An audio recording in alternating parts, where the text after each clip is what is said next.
"You're not what I expected," he said, and in that moment, Emma Lark knew her carefully constructed lies were about to unravel. She'd come to Copper Creek as a mail-order bride, desperate to escape a past that hunted her like a shadow. Will Carver had promised safety in his letters, but the man standing before her wore a marshal's badge she hadn't anticipated, and secrets had a way of surfacing in small western towns. Their story was about to ignite like wildfire across the prairie. Stay with me until the end, and comment what city you're watching from. I want to see how far our story travels across this wild world. The train's whistle cut through the afternoon heat like a knife through butter, announcing its arrival with a scream that echoed off the rust-colored hills surrounding Copper Creek. Emma Lark pressed her gloved hand against the window, watching the small frontier town materialize through the dust and steam, a collection of wooden buildings that looked like they'd been dropped carelessly onto the prairie and left to fend for themselves against the relentless wind. Her heart hammered against her ribcage, each beat a reminder of the lies folded carefully in her carpetbag. The letters. The promises. The woman she'd pretended to be for the past 6 months, writing to a man she'd never met, crafting a version of herself that was softer, gentler, more suitable for a rancher's wife. What have I done? The thought had plagued her for the entire 3-day journey from St. Louis, growing louder with each mile that separated her from her old life. But there was no going back now. Behind her lay ruin and danger, a gambling debt her late father had left like a curse, men with cold eyes who'd made it clear they'd collect one way or another, and a city that had chewed her up and spit her out with nothing but the clothes on her back and a desperate plan. The train lurched to a stop, and Emma steadied herself against the seat. Through the window, she could see the platform, rough-hewn planks that had weathered countless seasons, a faded sign that read Copper Creek Station in peeling paint, and a handful of people waiting in the shade of the overhang. One man stood apart from the others. Even from this distance, Emma could tell he was the one. Will Carver, her husband-to-be. He stood with a stillness that suggested either patience or resignation, his hat held in work-roughened hands, his gaze fixed on the train with an intensity that made her stomach clench. "Last stop, miss," the conductor said, appearing beside her seat with a kindly smile that crinkled the corners of his weathered eyes. "Copper Creek. You got someone meeting you?" Emma swallowed hard, forcing her voice to remain steady. "Yes, my fiancé." The word felt foreign on her tongue, a lie wrapped in truth. They were engaged, in the technical sense, bound by letters and promises and a desperation that had driven her to answer an advertisement in the St. Louis Gazette.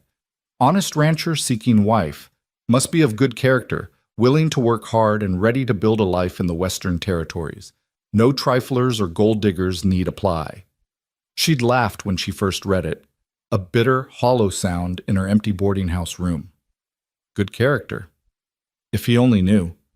But desperation had a way of silencing conscience, and Emma had penned her response that very night, carefully omitting the parts of her story that would have sent any sensible man running. She told him about her love of literature, her skill with a needle, her dreams of a quiet life away from the city's chaos. All true, in their way. She just hadn't mentioned the debts, the threats, the fact that she was running for her life as much as running toward a new one. Now, as she gathered her belongings and prepared to step off the train, Emma caught her reflection in the window glass. Dark hair pinned severely under a simple bonnet, hazel eyes that had seen too much for her 24 years, a dress that was respectable but showed its age in the carefully mended seams. She looked like exactly what she was, a woman with nowhere else to go. The other passengers had already disembarked by the time Emma made her way to the door, her carpetbag clutched in one hand, the other gripping her skirts to keep them from the dusty floor. The conductor offered his hand to help her down, and she took it, stepping out into the Colorado afternoon. The heat hit her first, dry and relentless, so different from the humid summers of St. Louis. Then came the smell, dust and sage, wood smoke and horse, the peculiar scent of a frontier town that existed on the edge of civilization. The platform creaked under her boots as she stood there, suddenly frozen, unable to make her feet carry her forward. Will Carver was walking toward her. Up close, he was nothing like the man she'd conjured in her imagination during those long nights writing letters by candlelight. She'd pictured someone softer somehow, despite his descriptions of ranch work and hard living. But the man approaching her now moved with a kind of controlled power, his shoulders broad beneath a worn cotton shirt, his face weathered by sun and wind into hard planes and angles that might have been handsome if they weren't so severe. And then there was the badge. It caught the sunlight as he moved, a small star of metal pinned to his chest, just visible beneath the edge of his vest. A marshal's badge. Emma's blood turned to ice. No, no, no, no, no. He hadn't mentioned being a lawman, not once in 6 months of correspondence. He'd written about his ranch, his cattle, the land he'd worked to build into something worth having. He'd written about loneliness and hope, about wanting a partner to share the burden and the beauty of frontier life. But never, not once, had he mentioned wearing a badge. Marshal. The very word sent panic skittering down her spine like spiders. Marshals asked questions. Marshals had connections, telegraphs that could send messages back east, ways of finding out about gambling debts, and the kind of men who collected them with brass knuckles and quiet threats. Marshals represented exactly the kind of law and order Emma had been trying to escape. She must have made some sound, a gasp or a whimper, because Will Carver's steps faltered. He was close enough now that she could see his eyes, gray as a winter sky, sharp with intelligence, and something else she couldn't quite name. Disappointment, maybe, or recognition of his own. They stood there, 3 feet apart on the weathered platform, and Emma felt the weight of every lie she'd ever told pressing down on her shoulders like a physical thing. He spoke first, his voice a low rumble that seemed to come from somewhere deep in his chest. Emma Lark? It took her 2 tries to make her voice work. Yes, Mr. Carver, I presume? Something flickered across his face, an emotion gone too quickly to identify. His gaze traveled over her, taking in details she couldn't hide. The mended dress, the worn carpet bag, the way she held herself like a woman ready to bolt at the first sign of danger. When his eyes met hers again, they were guarded, careful. You're not what I expected, he said quietly. The words stung more than they should have. Emma lifted her chin, calling on every scrap of pride she had left. The afternoon sun blazed behind him, turning his outline into shadow, making it impossible to read his expression clearly. But she could hear everything he hadn't said in those 6 words. The disappointment, the second-guessing, the realization that the woman he'd been writing to existed only in carefully crafted letters. Neither are you, she replied, and meant it with every fiber of her being. A marshal. Of all the terrible luck, she'd bound herself to a man whose very profession meant scrutiny, questions, the kind of attention she couldn't afford. The urge to turn around, to climb back onto that train and disappear into the vast American landscape nearly overwhelmed her. But the train was already pulling away, its whistle shrieking one last goodbye, and there was nowhere left to run. Will's jaw tightened almost imperceptibly. He settled his hat back on his head, the gesture somehow final, like a decision being made. "Wagons this way," he said, his voice carefully neutral. "Ranch is about an hour's ride." He reached for her carpet bag, and Emma's fingers tightened reflexively on the handle. Everything she owned in the world was in that bag, including the letters she should have burned but couldn't quite bring herself to destroy, letters that proved she'd lied about so many things. "I can manage it," she said, more sharply than she intended. Will's hand dropped back to his side. "Suit yourself." He turned and started walking, clearly expecting her to follow. Emma glanced around the platform one last time, as if the landscape might offer some alternative, some escape from the choice she'd already made.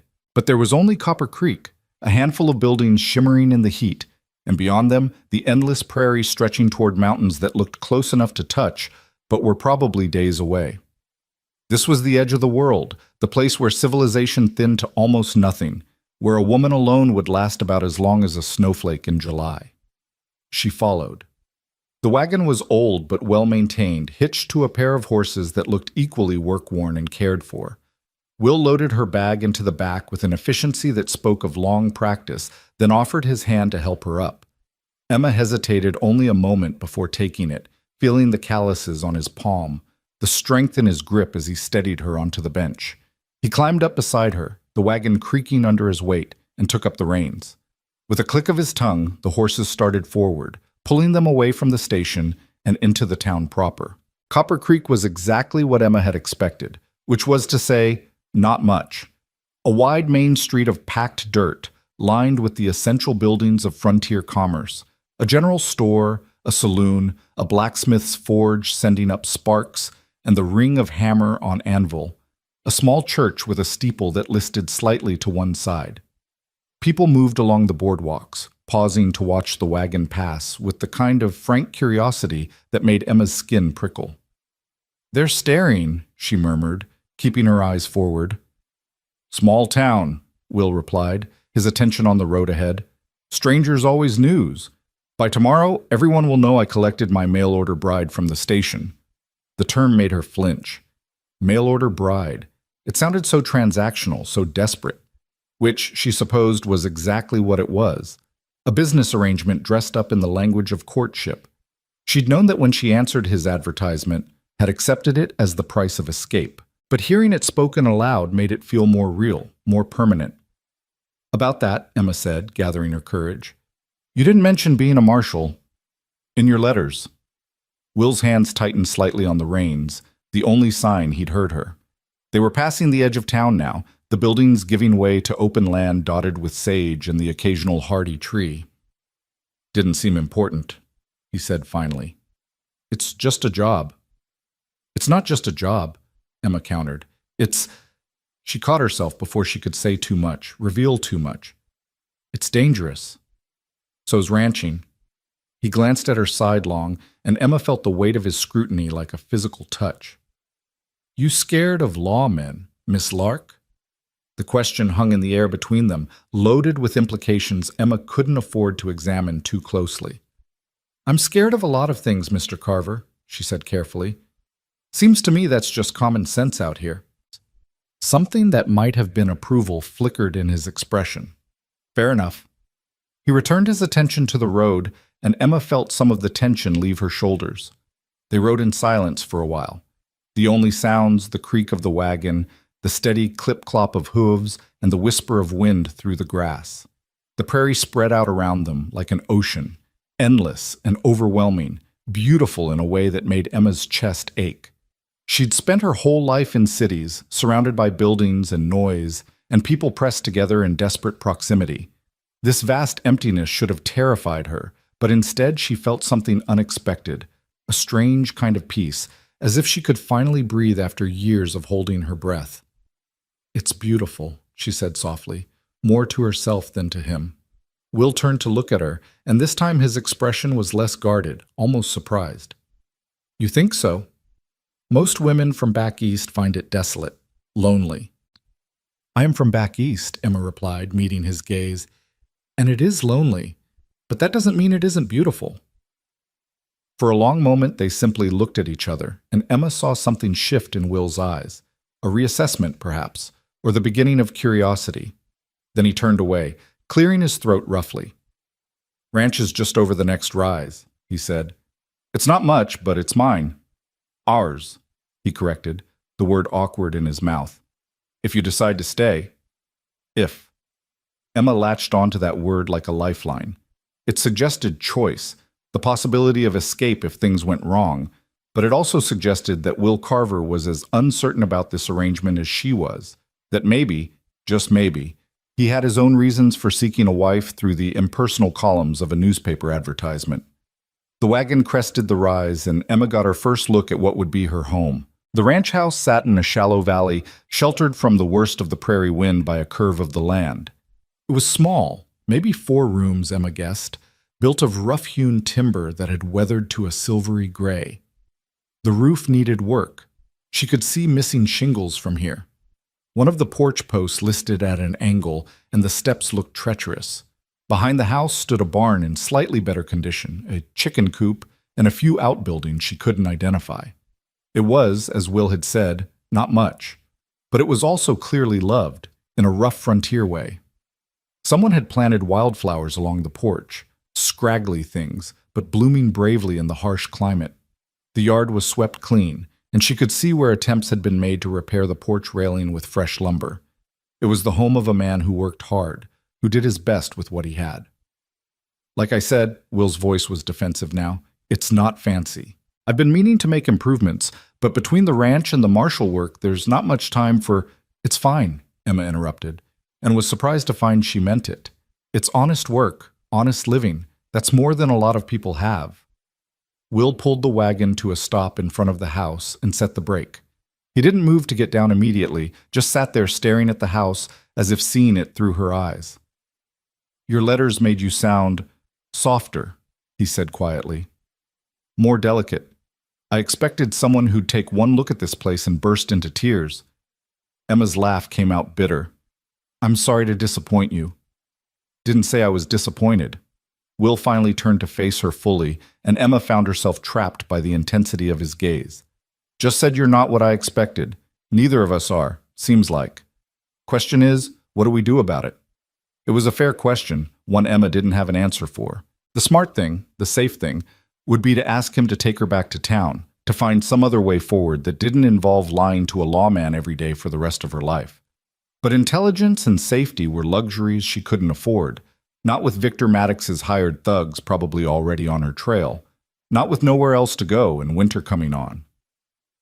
We try, she said finally. We made promises in those letters, even if we weren't entirely honest about who we were. Seems to me we owe it to ourselves to see if we can make something real out of them. Will studied her for a long moment, and Emma forced herself to hold his gaze, to let him see whatever he needed to see to make this work. Finally, he nodded once, sharp and decisive. All right then, he said. Let's try.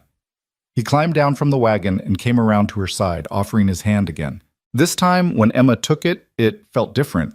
Not just assistance, but a kind of compact, a sealing of the bargain they'd just made. His hand was warm and solid, and for just a moment, Emma let herself imagine what it might be like to have someone solid and steady in her corner, someone who didn't demand more than she could give. Then her feet touched the ground, and reality reasserted itself. She was Emma Lark, or at least that was the name she was using now.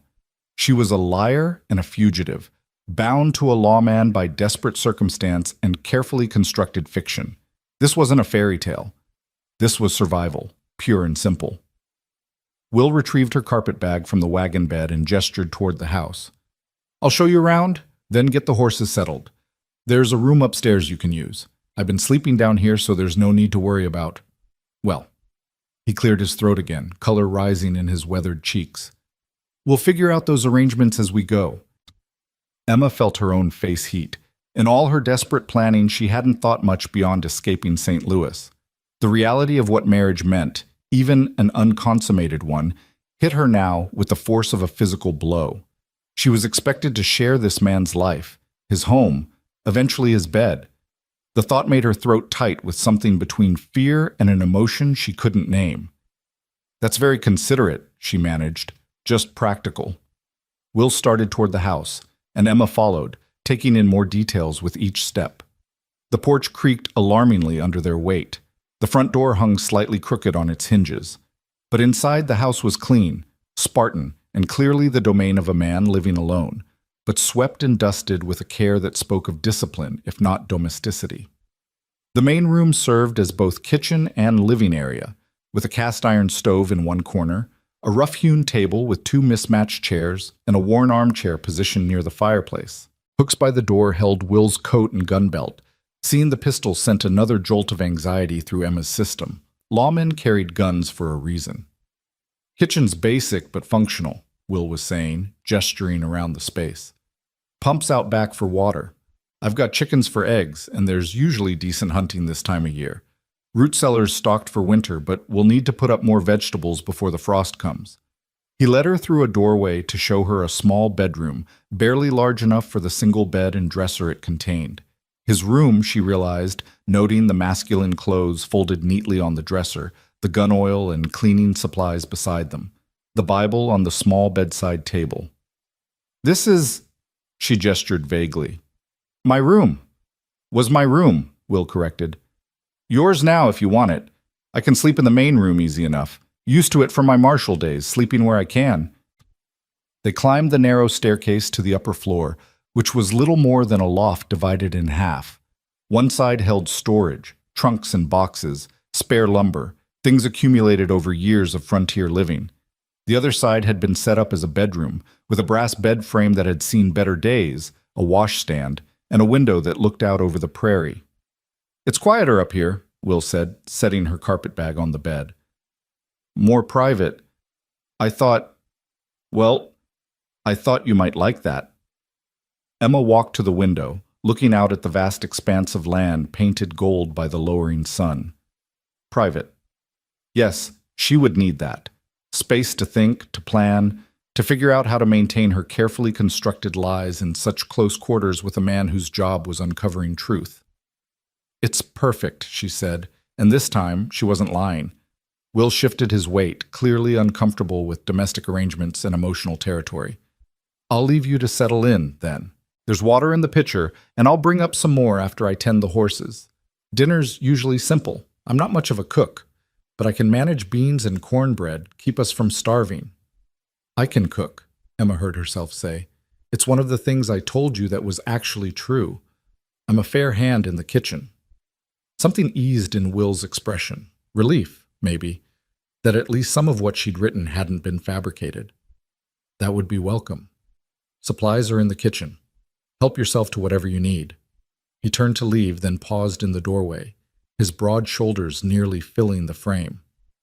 "Emma," he said, not looking at her, "I know this isn't what either of us thought we were getting into, but I meant what I said in my letters, the honest parts anyway. I'm looking for a partner, not a servant, someone to build something with. If you can't be that, if you're just looking for an escape, well, I'd rather know now than find out later when it hurts more." The words hung in the air between them, honest and raw, in a way that made Emma's chest constrict. She wanted to tell him the truth, that yes, she was looking for an escape, that she'd lied about almost everything, that she was using him as a shield against a past that would destroy her if it caught up. But the words stuck in her throat, trapped behind layers of self-preservation and fear. "I'll try to be what you need," she said instead, which was perhaps the most honest thing she'd said since stepping off that train. Will nodded slowly, still not looking at her. "That's all anyone can ask, I suppose. We'll make do, one way or another." Then he was gone, his boots heavy on the stairs, the front door opening and closing with a sound of finality that made Emma sink onto the edge of the bed. She was here. She'd actually done it, fled halfway across the country to marry a stranger, to start a life built on lies and desperation. The insanity of it all crashed over her like a wave, and for a moment she couldn't breathe, couldn't think past the enormity of what she'd set in motion. Emma pressed her hands to her face, feeling the tears that wanted to come but wouldn't. She'd cried herself dry weeks ago when she'd realized there was no other way out. Now there was only forward, only survival, only the slim hope that maybe somehow she could make this work long enough to truly disappear into this vast frontier. Through the window, she could see Will crossing the yard toward the barn, his stride purposeful and strong. A marshal and a rancher, alone out here at the edge of civilization. What had driven him to seek a wife through advertisement? What loneliness or desperation had made him willing to bind himself to a stranger based on nothing more than carefully worded letters and hope? They were both running, she realized, both hiding in their own ways. The difference was that Will's secrets probably wouldn't get him killed. Emma stood and began unpacking her meager belongings, hanging the 2 spare dresses she owned in the small wardrobe, arranging her brush and mirror on the washstand. At the bottom of the carpet bag, wrapped in a piece of silk, were the letters. His letters, the ones she should have destroyed but couldn't. She'd read them so many times she practically had them memorized. "Dear Miss Lark," the first one had begun, his handwriting neat and careful. "I received your response to my advertisement, and I confess myself both surprised and pleased. A woman who appreciates Hawthorne and can quote Emerson is a rarity in these parts. I would very much like to continue this correspondence." They'd grown more personal from there, trading thoughts on books and philosophy, on dreams and disappointments. He'd written about the loneliness of frontier life, the way silence could be both blessing and curse. She'd responded with carefully edited truths, sharing her love of learning, her frustration with society's limitations on women, her desire for a life that meant something beyond social obligations and empty promises. And somewhere in those months of letters, something had shifted. What had started as a desperate plan had become almost real, the imagined connection with this man she'd never met, the hope that maybe she could actually build the life she'd been pretending to want. But that was before she'd seen the badge, before she'd realized that the one place she'd thought to find safety might actually be the most dangerous place of all. A knock on the doorframe made her jump. Will stood there, a bucket of water in his hand, his expression carefully neutral. "Thought you might want to wash up before dinner," he said. "Thank you." Emma took the bucket, careful not to let their hands touch this time. "I'll be down shortly to start cooking." Will nodded but didn't move, his gray eyes searching her face as if trying to puzzle out a difficult problem. "Can I ask you something?" Emma's heart stuttered. "Of course." "Why'd you come here? Really?" The question was gentle, but underneath it, Emma heard the lawman, trained to detect lies, to uncover truth. "I know what you wrote in your letters, but standing here now, looking at you, I keep thinking there's more to it. Something you're not saying."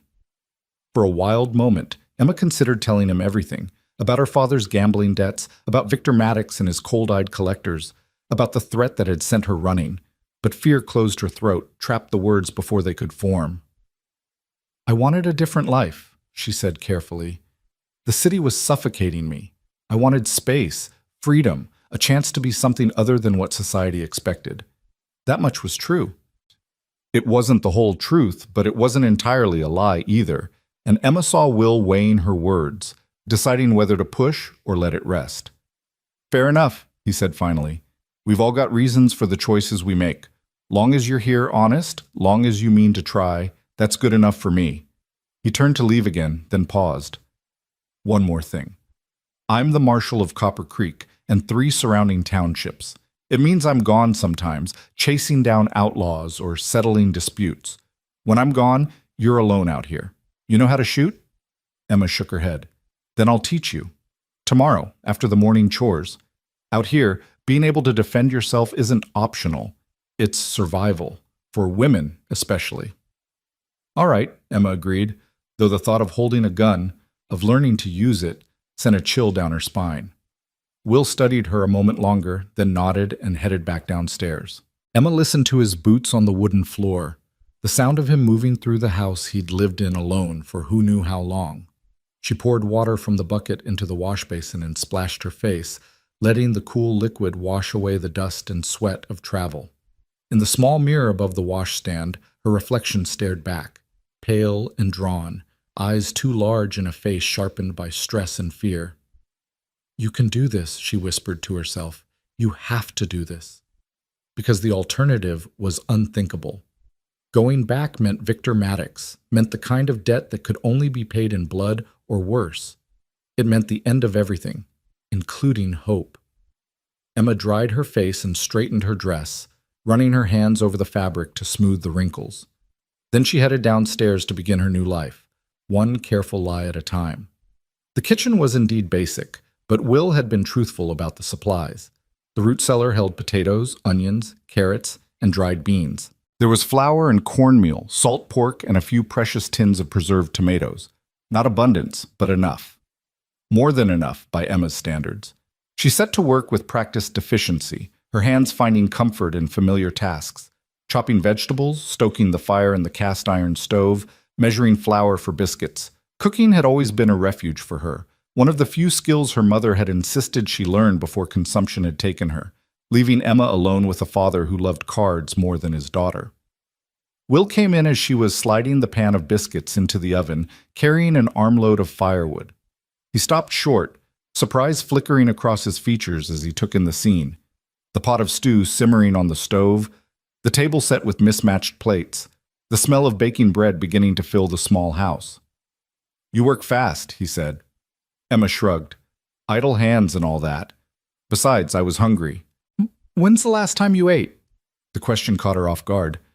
"Yesterday morning, I think. On the train." Will's jaw tightened. "Should have thought to offer you something at the station. Sorry." "You didn't know." Emma stirred the stew, not looking at him. "We're strangers, remember? Still figuring each other out." "Suppose that's true." He stacked the firewood beside the stove, then washed his hands in the basin. "Smells good. Been a long time since this house had real cooking in it. They sat down to eat in awkward silence, the scrape of spoons against plates the only sound. The food was good. Emma had always had a knack for making something decent out of simple ingredients, but it sat heavy in her stomach, weighed down by nerves and the surreal reality of sharing a meal with her husband-to-be. "How long have you been a marshal?" she asked finally, needing to fill the silence. 3 years. Took over when old Marshal Daniels retired. Before that, I was just ranching, trying to make this place work.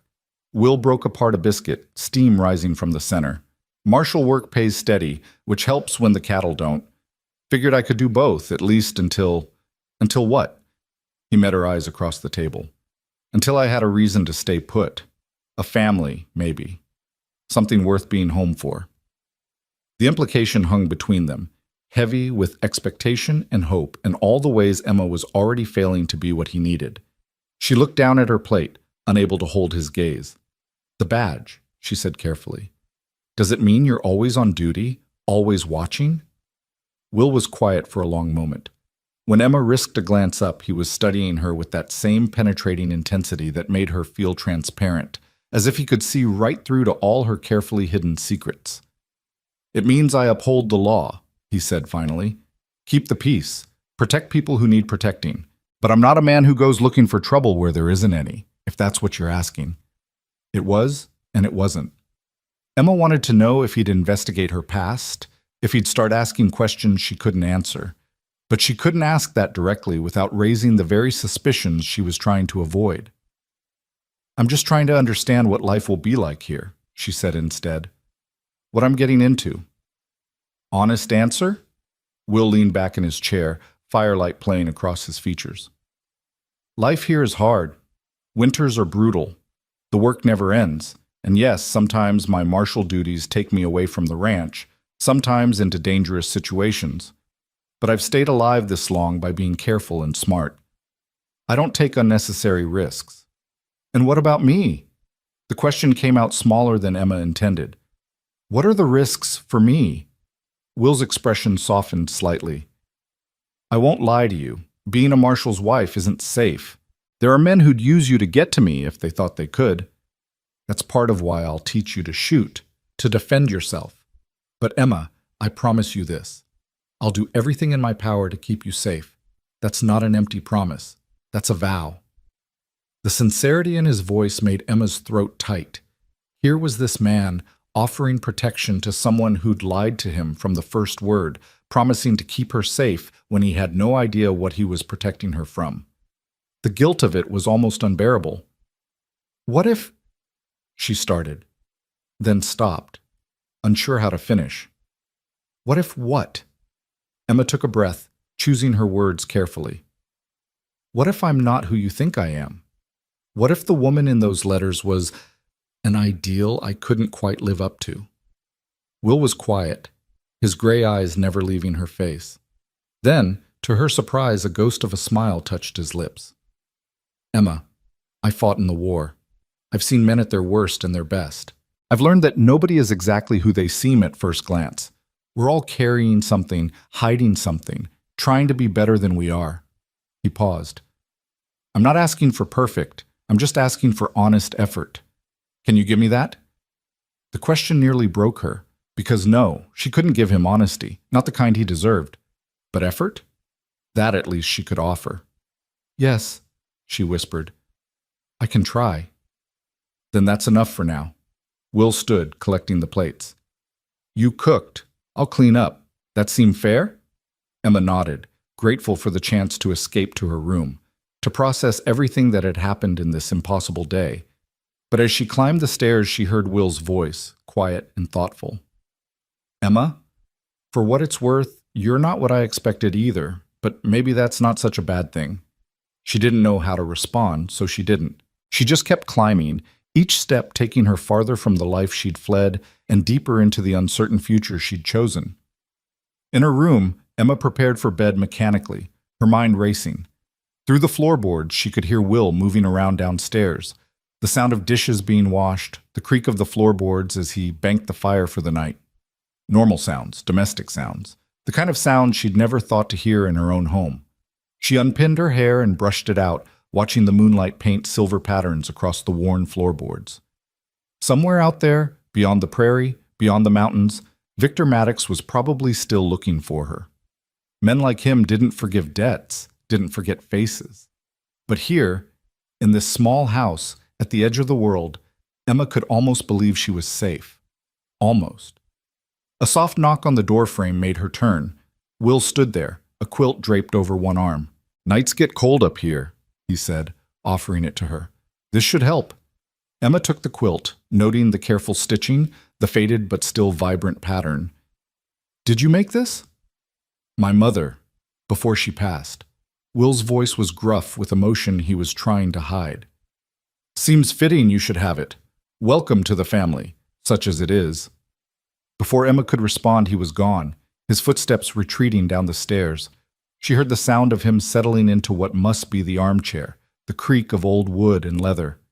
Emma spread the quilt over the bed, running her fingers over the stitches. A mother's love, sewn into fabric, given freely to a stranger who'd lied her way into this family.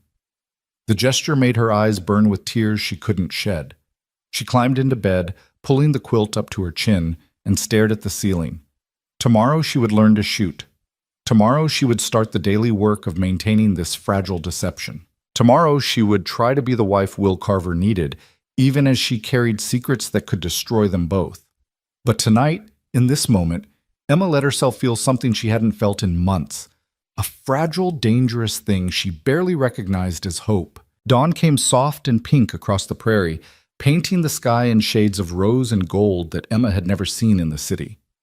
She woke to the sound of a rooster crowing and the distant lowing of cattle, disoriented for a moment before memory flooded back.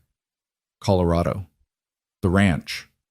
Will Carver and his marshal's badge, and all the lies she'd told to get here. She dressed quickly in the dim light, choosing her sturdier dress, the one that had seen better days but could withstand hard work. Her hands trembled slightly as she pinned up her hair, and she paused to press her palms flat against the washstand, forcing herself to breathe slowly. One day at a time. That was all she had to manage. Just one day. Downstairs, she found Will already awake, standing at the stove with his back to her. The smell of coffee filled the small kitchen, dark and bitter, and somehow comforting. He turned when he heard her footsteps, and Emma caught a flash of something in his expression before he schooled it into neutrality. Surprise, maybe, or appreciation. She couldn't tell. "Morning?" he said, his voice still rough with sleep. "Coffee's ready. Figured you might need it after yesterday." "Thank you." Emma poured herself a cup, wrapping her hands around the warm tin. The coffee was strong enough to strip paint, but she drank it anyway, grateful for the heat and the kick of caffeine. "What time do you usually start the day?" "Sunup. Animals don't wait for a man to feel ready." Will moved to the door, shrugging into his coat. "I'll handle the livestock this morning. Give you time to settle in, find your bearings. But starting tomorrow, I'll teach you the routine. Can't have you sitting idle while there's work to be done." Emma bristled slightly at the assumption, though she knew it was fair. "I'm not afraid of work, Mr. Carver." "Will," he corrected, settling his hat on his head. "We're past formalities now, don't you think? And I didn't say you were afraid, just saying there's a learning curve to ranch life. No shame in that." He left before she could respond, the door closing with a soft click. Through the window, Emma watched him cross the yard to the barn, his stride purposeful in the early morning light. There was something almost graceful in the way he moved, despite his size, the economy of motion that came from years of hard physical work. She finished her coffee and set about exploring the kitchen more thoroughly, opening cupboards and drawers, taking inventory of what existed and what was needed. The supplies were basic but adequate. Will clearly knew how to keep himself fed, if not particularly well. She found a sourdough starter in a covered crock, still active despite what must have been weeks of neglect. At least she could make decent bread. Emma was elbow deep in mixing biscuit dough when Will returned, stomping his boots clean at the door. He paused when he saw her working, something unreadable crossing his face. "You don't have to cook every meal," he said. "I can manage." "So can I." Emma shaped the dough with practiced efficiency. "Besides, seems to me a partnership means sharing the load. You handle the livestock, I'll handle the kitchen. Fair trade." Will hung his hat on the hook, considering her words. "Fair enough, But there's more to running a ranch than cooking and feeding animals. I meant what I said about teaching you to shoot. After breakfast, if you're willing." The thought of holding a gun still made Emma's stomach clench, but she nodded. "I'm willing." They ate in companionable silence, the awkwardness of the previous night easing slightly. The biscuits were good, even Will admitted as much, in his spare way, and Emma felt a small swell of pride at the simple accomplishment. At least she could contribute something real to this arrangement. After the dishes were cleared, Will led her outside to a cleared area behind the barn. The morning had warmed slightly, but the air still held the crispness of high-altitude autumn. He'd set up a row of tin cans on a fence post, and he carried 2 guns, his service revolver and a smaller pistol that looked almost delicate in his large hands. "This was my mother's," he said, offering her the smaller gun. "22 caliber, good for learning, less kick than a .45. Emma took it gingerly, surprised by the weight. The metal was cool against her palm, the wooden grip worn smooth by years of use. "Your mother knew how to shoot?" "Had to. My father was gone a lot, freight hauling, then the war. She ran the homestead alone for months at a time with me just a boy. Couldn't afford not to know." Will moved behind her, close enough that she could feel the warmth of him at her back. "Here, let me show you how to hold it properly." His hands covered hers, adjusting her grip, and Emma's breath caught. It was the most intimate contact they'd had, and despite everything, the lies, the fear, the strangeness of it all, she felt something flutter in her chest that had nothing to do with anxiety. "Feet shoulder-width apart," Will instructed, his voice low near her ear. "Bend your knees slightly. You want a stable base. The gun's going to want to jump when you fire, so you need to be ready for it." Emma tried to focus on his words rather than his proximity, adjusting her stance as he directed. His hands were patient on hers, guiding but not forcing, and she could feel the calluses on his palms, evidence of years of hard labor. "Now, line up the sights," he continued. "Front sight, back sight, target. Keep both eyes open. I know that feels wrong, but you need the full field of vision. Breathe steady. When you're ready, squeeze the trigger slow. Don't jerk it." "All right." Emma sighted down the barrel, trying to line up the can, wavering in her vision. Her hands were shaking slightly, making it impossible to hold steady. Will's hands tightened over hers, steadying them. "You're nervous. That's normal. But fear makes you tense, and tension makes you miss. Take a breath. Let it out slow. Find the calm in the center of yourself." Emma closed her eyes for a moment, searching for that calm. It was hard to find with her heart hammering and Will's solid presence behind her and the weight of the gun in her hands, but she thought of the prairie at dawn, the vast quiet of it, and something in her settled slightly. "Good," Will murmured. "Now try." Emma opened her eyes, found the sight picture, and squeezed the trigger. The gun barked, a sharp crack that echoed across the prairie, and kicked back into her palm. The bullet went wide, kicking up dust 3 feet to the left of the fence post. But Emma barely noticed the miss. She was too caught up in the visceral shock of it, the noise, the recoil, the sudden understanding of the destruction this small piece of metal could unleash. "Not bad for a first shot," Will said, stepping back to give her space. "You didn't close your eyes or flinch. That's more than most people manage. Try again." Emma raised the gun, her hand steadier now that she knew what to expect. This time she took her time, breathing the way he'd taught her, finding that still place inside. When she squeezed the trigger, the can jumped. Not a direct hit, but close enough to clip the edge and send it spinning. "Better," Will said, and she could hear the approval in his voice. "Keep practicing. A full cylinder's worth, 6 shots. Get comfortable with the weight, the trigger pull. I'll be right here if you need me." Emma fired the remaining rounds, each shot feeling a little less foreign, a little more controlled. By the 6th shot, she actually hit a can dead center, the metallic clang of impact satisfying in a way she hadn't expected. "I hit it," she said, surprised by her own delight. Will smiled, a real smile, the first she'd seen from him, and it transformed his face completely. The hard lines softened, and his eyes crinkled at the corners, and for a moment Emma caught a glimpse of who he might have been before life had weathered him into stone. "You did," he agreed. "You've got steady hands and a good eye. With practice, you'll be better than decent." He showed her how to reload. The mechanics of opening the cylinder, ejecting the spent casings, pressing new rounds into the chambers. His patience surprised her.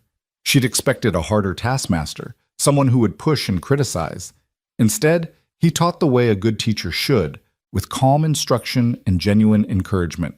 They spent another hour practicing until Emma's hands were sore and her ears rang despite the cotton Will had given her to stuff in them. By the end, she was hitting the cans more often than not, and something in her had shifted. The gun no longer felt quite so foreign in her hands. It felt like a tool, like something she could control. "That's enough for today," Will finally said, taking the pistol from her and checking it with practiced ease. "You did well, better than I expected, honestly." "Because I'm a woman?" Emma asked, an edge of challenge in her voice. "Because you're from the city," Will corrected. "Most city folk, men or women, take to firearms like cats take to water. You've got natural talent, Emma. That's worth acknowledging." The compliment warmed her more than it should have. Emma watched as Will cleaned both guns with the same meticulous care he seemed to bring to everything, his hands sure and steady on the oiled cloth. "Why did you really send for a wife?" The question slipped out before Emma could stop it. "A man like you, capable, with land and a steady job, you could have courted someone local. Why advertise for a stranger?" Will's hand stilled on the gun. For a long moment, he didn't speak, and Emma thought she'd overstepped, pushed too far too fast.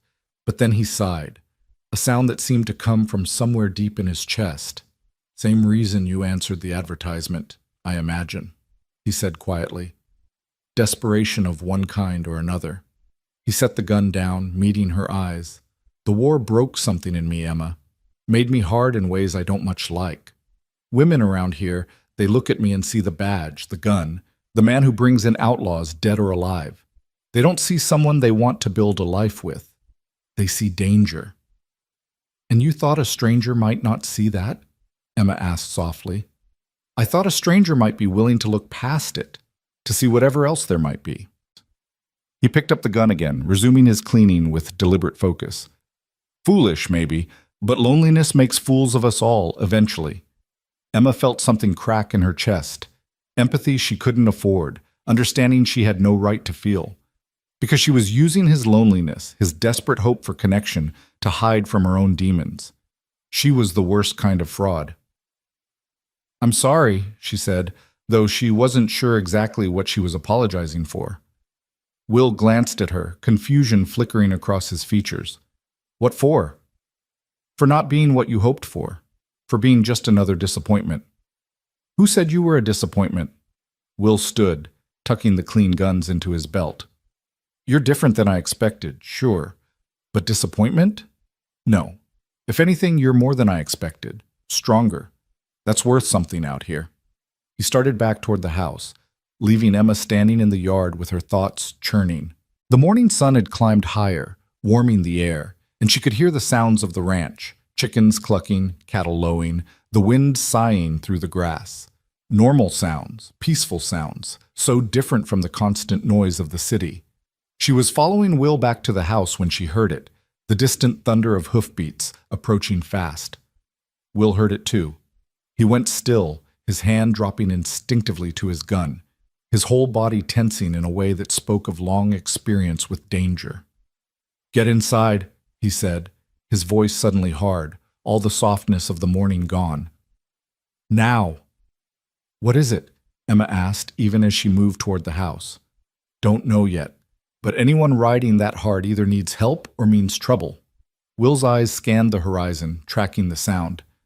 "Either way, you don't want to be caught in the open." Emma had just reached the porch when the rider came into view. A boy, no more than 16, hunched low over his horse's neck, riding like the devil himself was on his heels. He pulled up hard in the yard, his horse blowing and sweating, foam flecking its mouth. "Marshal Carver," the boy gasped, nearly falling from the saddle. "You gotta come quick. There's been a killing in town. Deputy Hayes sent me to fetch you." Will's face went grim. "Who's dead?" "Sam Porter, sir, the bank clerk.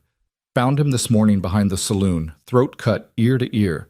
Hayes says it looks like robbery, but there's something strange about it, something he wants you to see." Emma felt the blood drain from her face. A killing. Murder. Exactly the kind of thing that would bring scrutiny, questions, the kind of attention she couldn't afford. And Will would have to go. It was his job, his duty. "Saddle my horse," Will told the boy, then turned to Emma. "I have to go. Could be a few hours, could be all day. You'll be all right here?" "I'll manage," Emma said, though her voice sounded thin even to her own ears. Will studied her for a moment, and she wondered what he saw. Fear, certainly, but of what? Of being alone? Or of what his investigation might uncover? "Lock the doors," he instructed. "Don't open them for anyone but me. The rifle's above the mantel, loaded. You remember what I taught you?" Emma nodded, not trusting her voice. "Good." Will hesitated, as if he wanted to say something more, but the boy was already leading his horse from the barn, saddled and ready. "I'll be back as soon as I can." Then he was mounting up, settling his hat low, transforming before her eyes from the patient teacher into something harder, colder, the lawman, the hunter. He wheeled his horse and took off at a gallop, the boy struggling to keep pace, and within moments they were just dust on the horizon. Emma stood on the porch, watching until she couldn't see them anymore, her heart hammering against her ribs. A murder in Copper Creek. A bank clerk with his throat cut. It probably had nothing to do with her, nothing to do with Victor Maddox or the debt she'd fled. Probably just frontier violence, the kind of casual brutality that happened in towns where law was thin and life was cheap. Probably. But Emma had learned the hard way that coincidence was often just danger wearing a disguise. She went inside and locked the door as Will had instructed, then stood in the center of the quiet house, trying to calm her racing thoughts. Sam Porter. The name meant nothing to her. She'd never been to Copper Creek before yesterday, never met anyone in this town. There was no reason for this killing to have anything to do with her past. No reason at all. Except that men like Victor Maddox had reach. They had connections, networks that spread like spiderwebs across the country. They had ways of finding people who didn't want to be found. Emma moved to the window, peering out at the empty yard, the prairie beyond. She was alone here, truly alone, in a way she'd never been in the city. No neighbors within shouting distance, no crowded streets to disappear into. Just her and the vast wilderness and a rifle she barely knew how to use. The hours crawled by with agonizing slowness. Emma tried to occupy herself with housework, sweeping floors that didn't need sweeping, organizing cupboards that were already organized.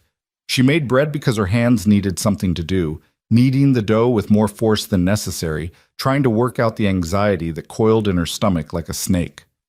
By the time the bread was baking, filling the house with its warm, yeasty smell, Emma's nerves were stretched to breaking.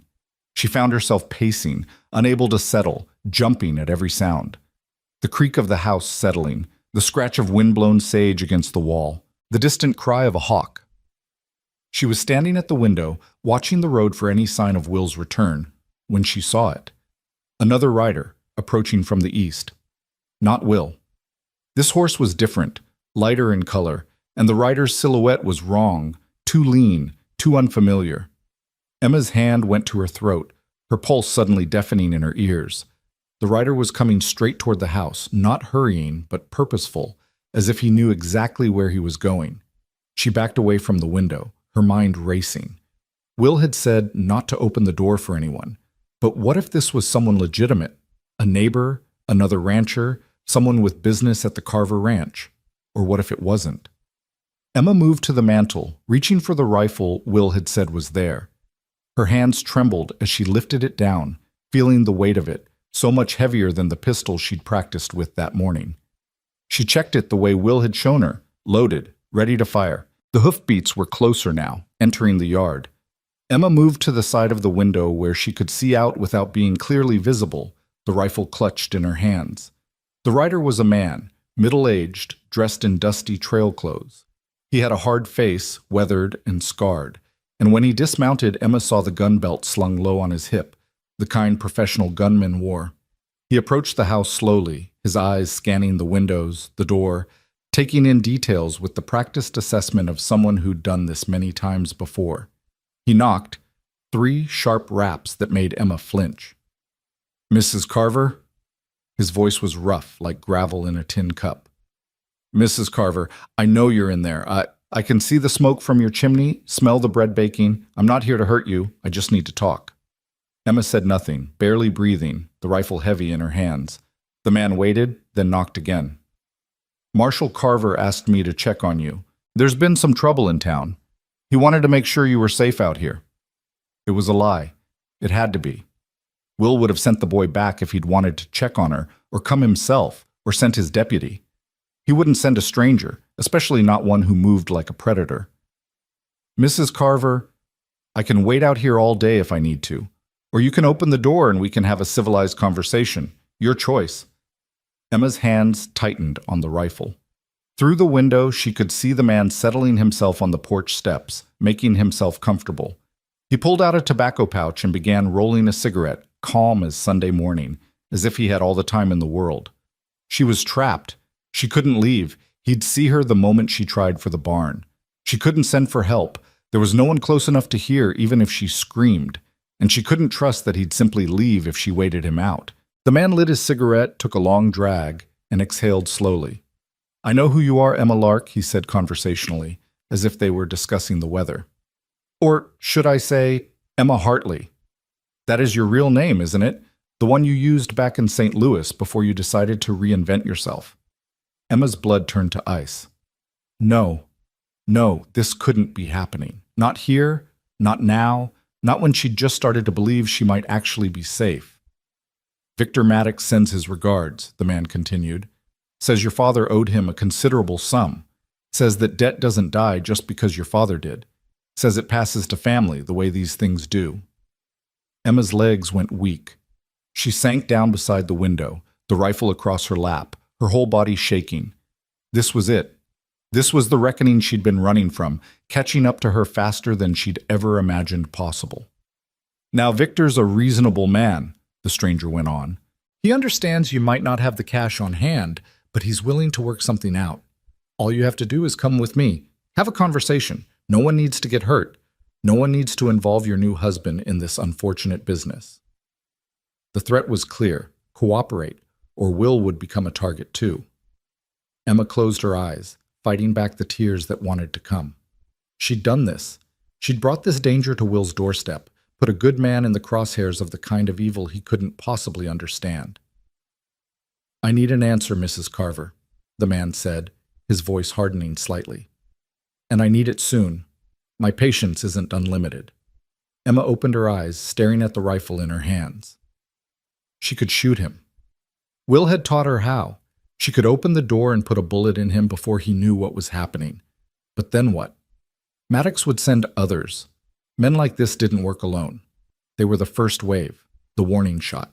Killing him would only make things worse, but going with him meant death, or worse than death. It meant everything she'd run from catching up in the most brutal way possible. I'll give you to the count of 10, the man said. Then I'm coming in, and we'll have this conversation on my terms instead of yours. 1, 2. Emma's mind raced, searching for options, for any way out of this trap. She could try to slip out the back, make a run for it across the prairie, but he'd hear her, catch her easily on horseback. She could barricade herself in, hope Will came back before the man broke through. But if Will came back to find this, if he got caught in whatever violence was about to unfold. 3, 4. The rifle, the loaded rifle in her hands, the marksmanship Will had praised just hours ago. It wasn't much, but it was something. Emma stood on trembling legs and moved to the door, positioning herself to the side where she'd have a clear shot when it opened. Her hands were slick with sweat, her heart pounding so hard she thought it might burst from her chest. 5, 6. She raised the rifle to her shoulder, sighting down the barrel the way Will had taught her. Breathe, find the calm, squeeze, don't jerk. 7, 8. The sound of hoofbeats made them both freeze. Rapid hoofbeats, multiple horses, approaching fast. Emma risked a glance through the window and felt hope flare painfully bright in her chest. Will. And 2 other men wearing badges, deputies, she guessed, or fellow lawmen from neighboring towns. The stranger on the porch stood quickly, his hand dropping to his gun. But he was outnumbered, and he knew it. Emma watched him calculate the odds, saw the moment he decided discretion was the better part of survival. We'll talk again, Mrs. Carver, he called out, loud enough for her to hear through the door. Real soon. Then he was mounting up, spurring his horse toward the eastern road, riding hard. Will shouted something and one of the other men took off in pursuit, but Emma could already tell it was futile. The stranger had too much of a head start, and his horse was fresh. Will dismounted in a cloud of dust and took the porch steps 2 at a time. Emma, open the door. It's me. Emma's legs wouldn't work. She stood there, frozen, the rifle still raised, her whole body shaking with reaction. Emma, please. I need to know you're all right. The desperation in his voice finally penetrated the fog of shock. Emma lowered the rifle with trembling hands and fumbled with the lock. The moment the door opened, Will was there, his hands on her shoulders, his eyes scanning her face with an intensity that was almost painful. Are you hurt? Did he touch you? The questions came rapid fire, urgent, and beneath the professional concern, Emma heard something else, genuine fear, raw and undisguised. I'm fine, she managed. He just talked. Through the door. Will's jaw clenched. What did he say? Emma's mind went blank. She couldn't tell him the truth, that the man had called her by her real name, mentioned Maddox, made it clear her past had found her. But she couldn't think of a convincing lie, not with Will's gray eyes boring into hers, reading her the way a lawman learns to read people. He said, she swallowed hard. He said he knew I was alone, that there was trouble in town. He wanted me to open the door. It wasn't quite a lie, but it wasn't the truth either, and Emma saw Will's eyes narrow slightly, catching the evasion. But before he could press her, the remaining deputy called from the yard. Marshal, we found something. Will hesitated, clearly torn between his duty and his concern for Emma. You're sure you're all right? You're not hurt? I'm sure. He studied her a moment longer, then nodded reluctantly. Lock the door behind me. I'll be right outside, but lock it anyway. Emma did as he asked, then watched through the window as Will joined his deputy. The man was holding something, a piece of paper it looked like, and whatever was written on it made Will's whole body go rigid. He snatched the paper, read it, then crushed it in his fist with a violence that made Emma flinch. He said something to the deputy, she couldn't hear what, and the man nodded and headed toward the barn. Then Will was striding back to the house, the paper still clenched in his hand, his expression thunderous. Emma unlocked the door before he could knock. Will came inside, kicked the door shut behind him, and stood there for a moment, visibly trying to control his anger. What is it? Emma asked, though she wasn't sure she wanted to know. Will slowly unclenched his fist, smoothing out the crumpled paper. When he held it out to her, Emma felt her heart stop. It was a wanted poster. Old, yellowed with age, the sketch crude but recognizable. And the name at the bottom made her blood run cold. Emma Hartley, wanted for theft and fraud.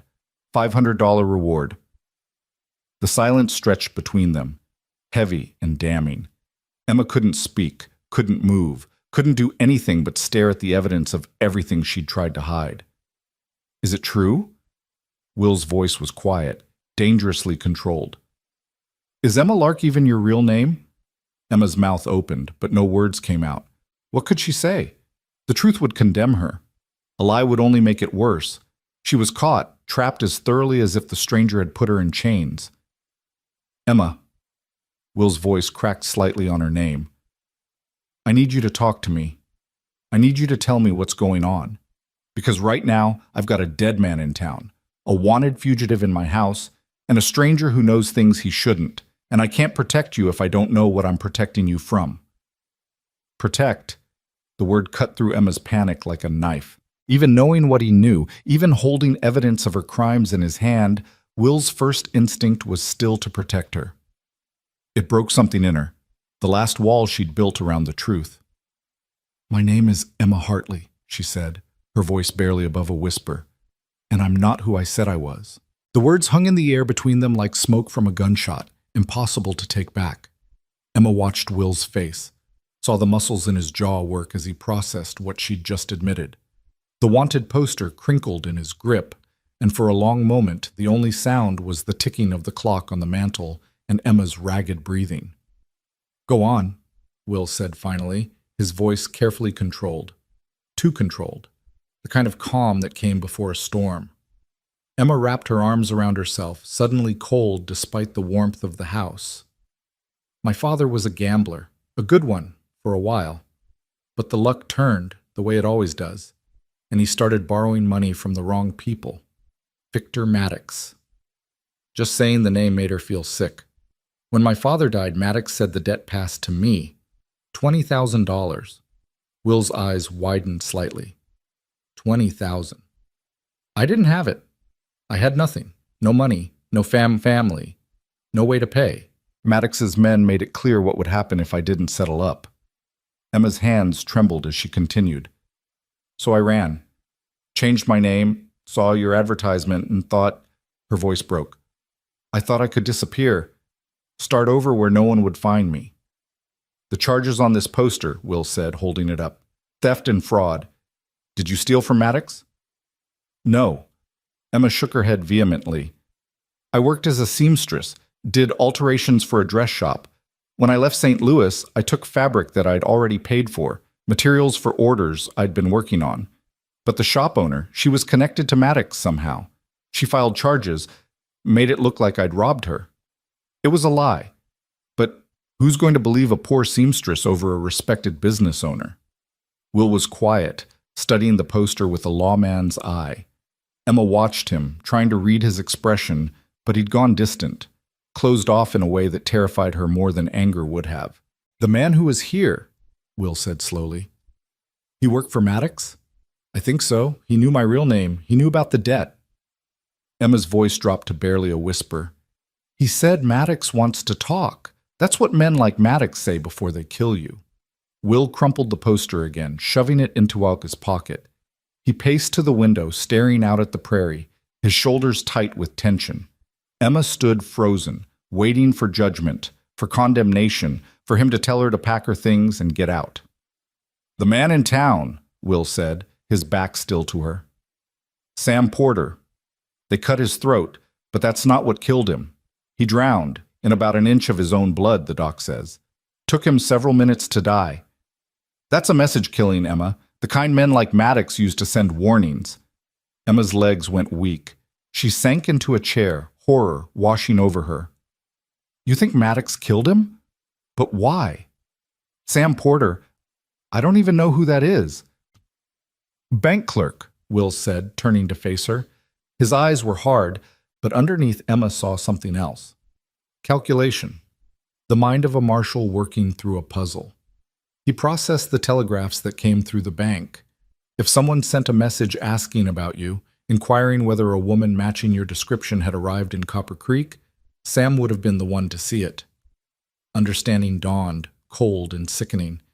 They killed him because he knew I was here, or because he wouldn't tell them where you went.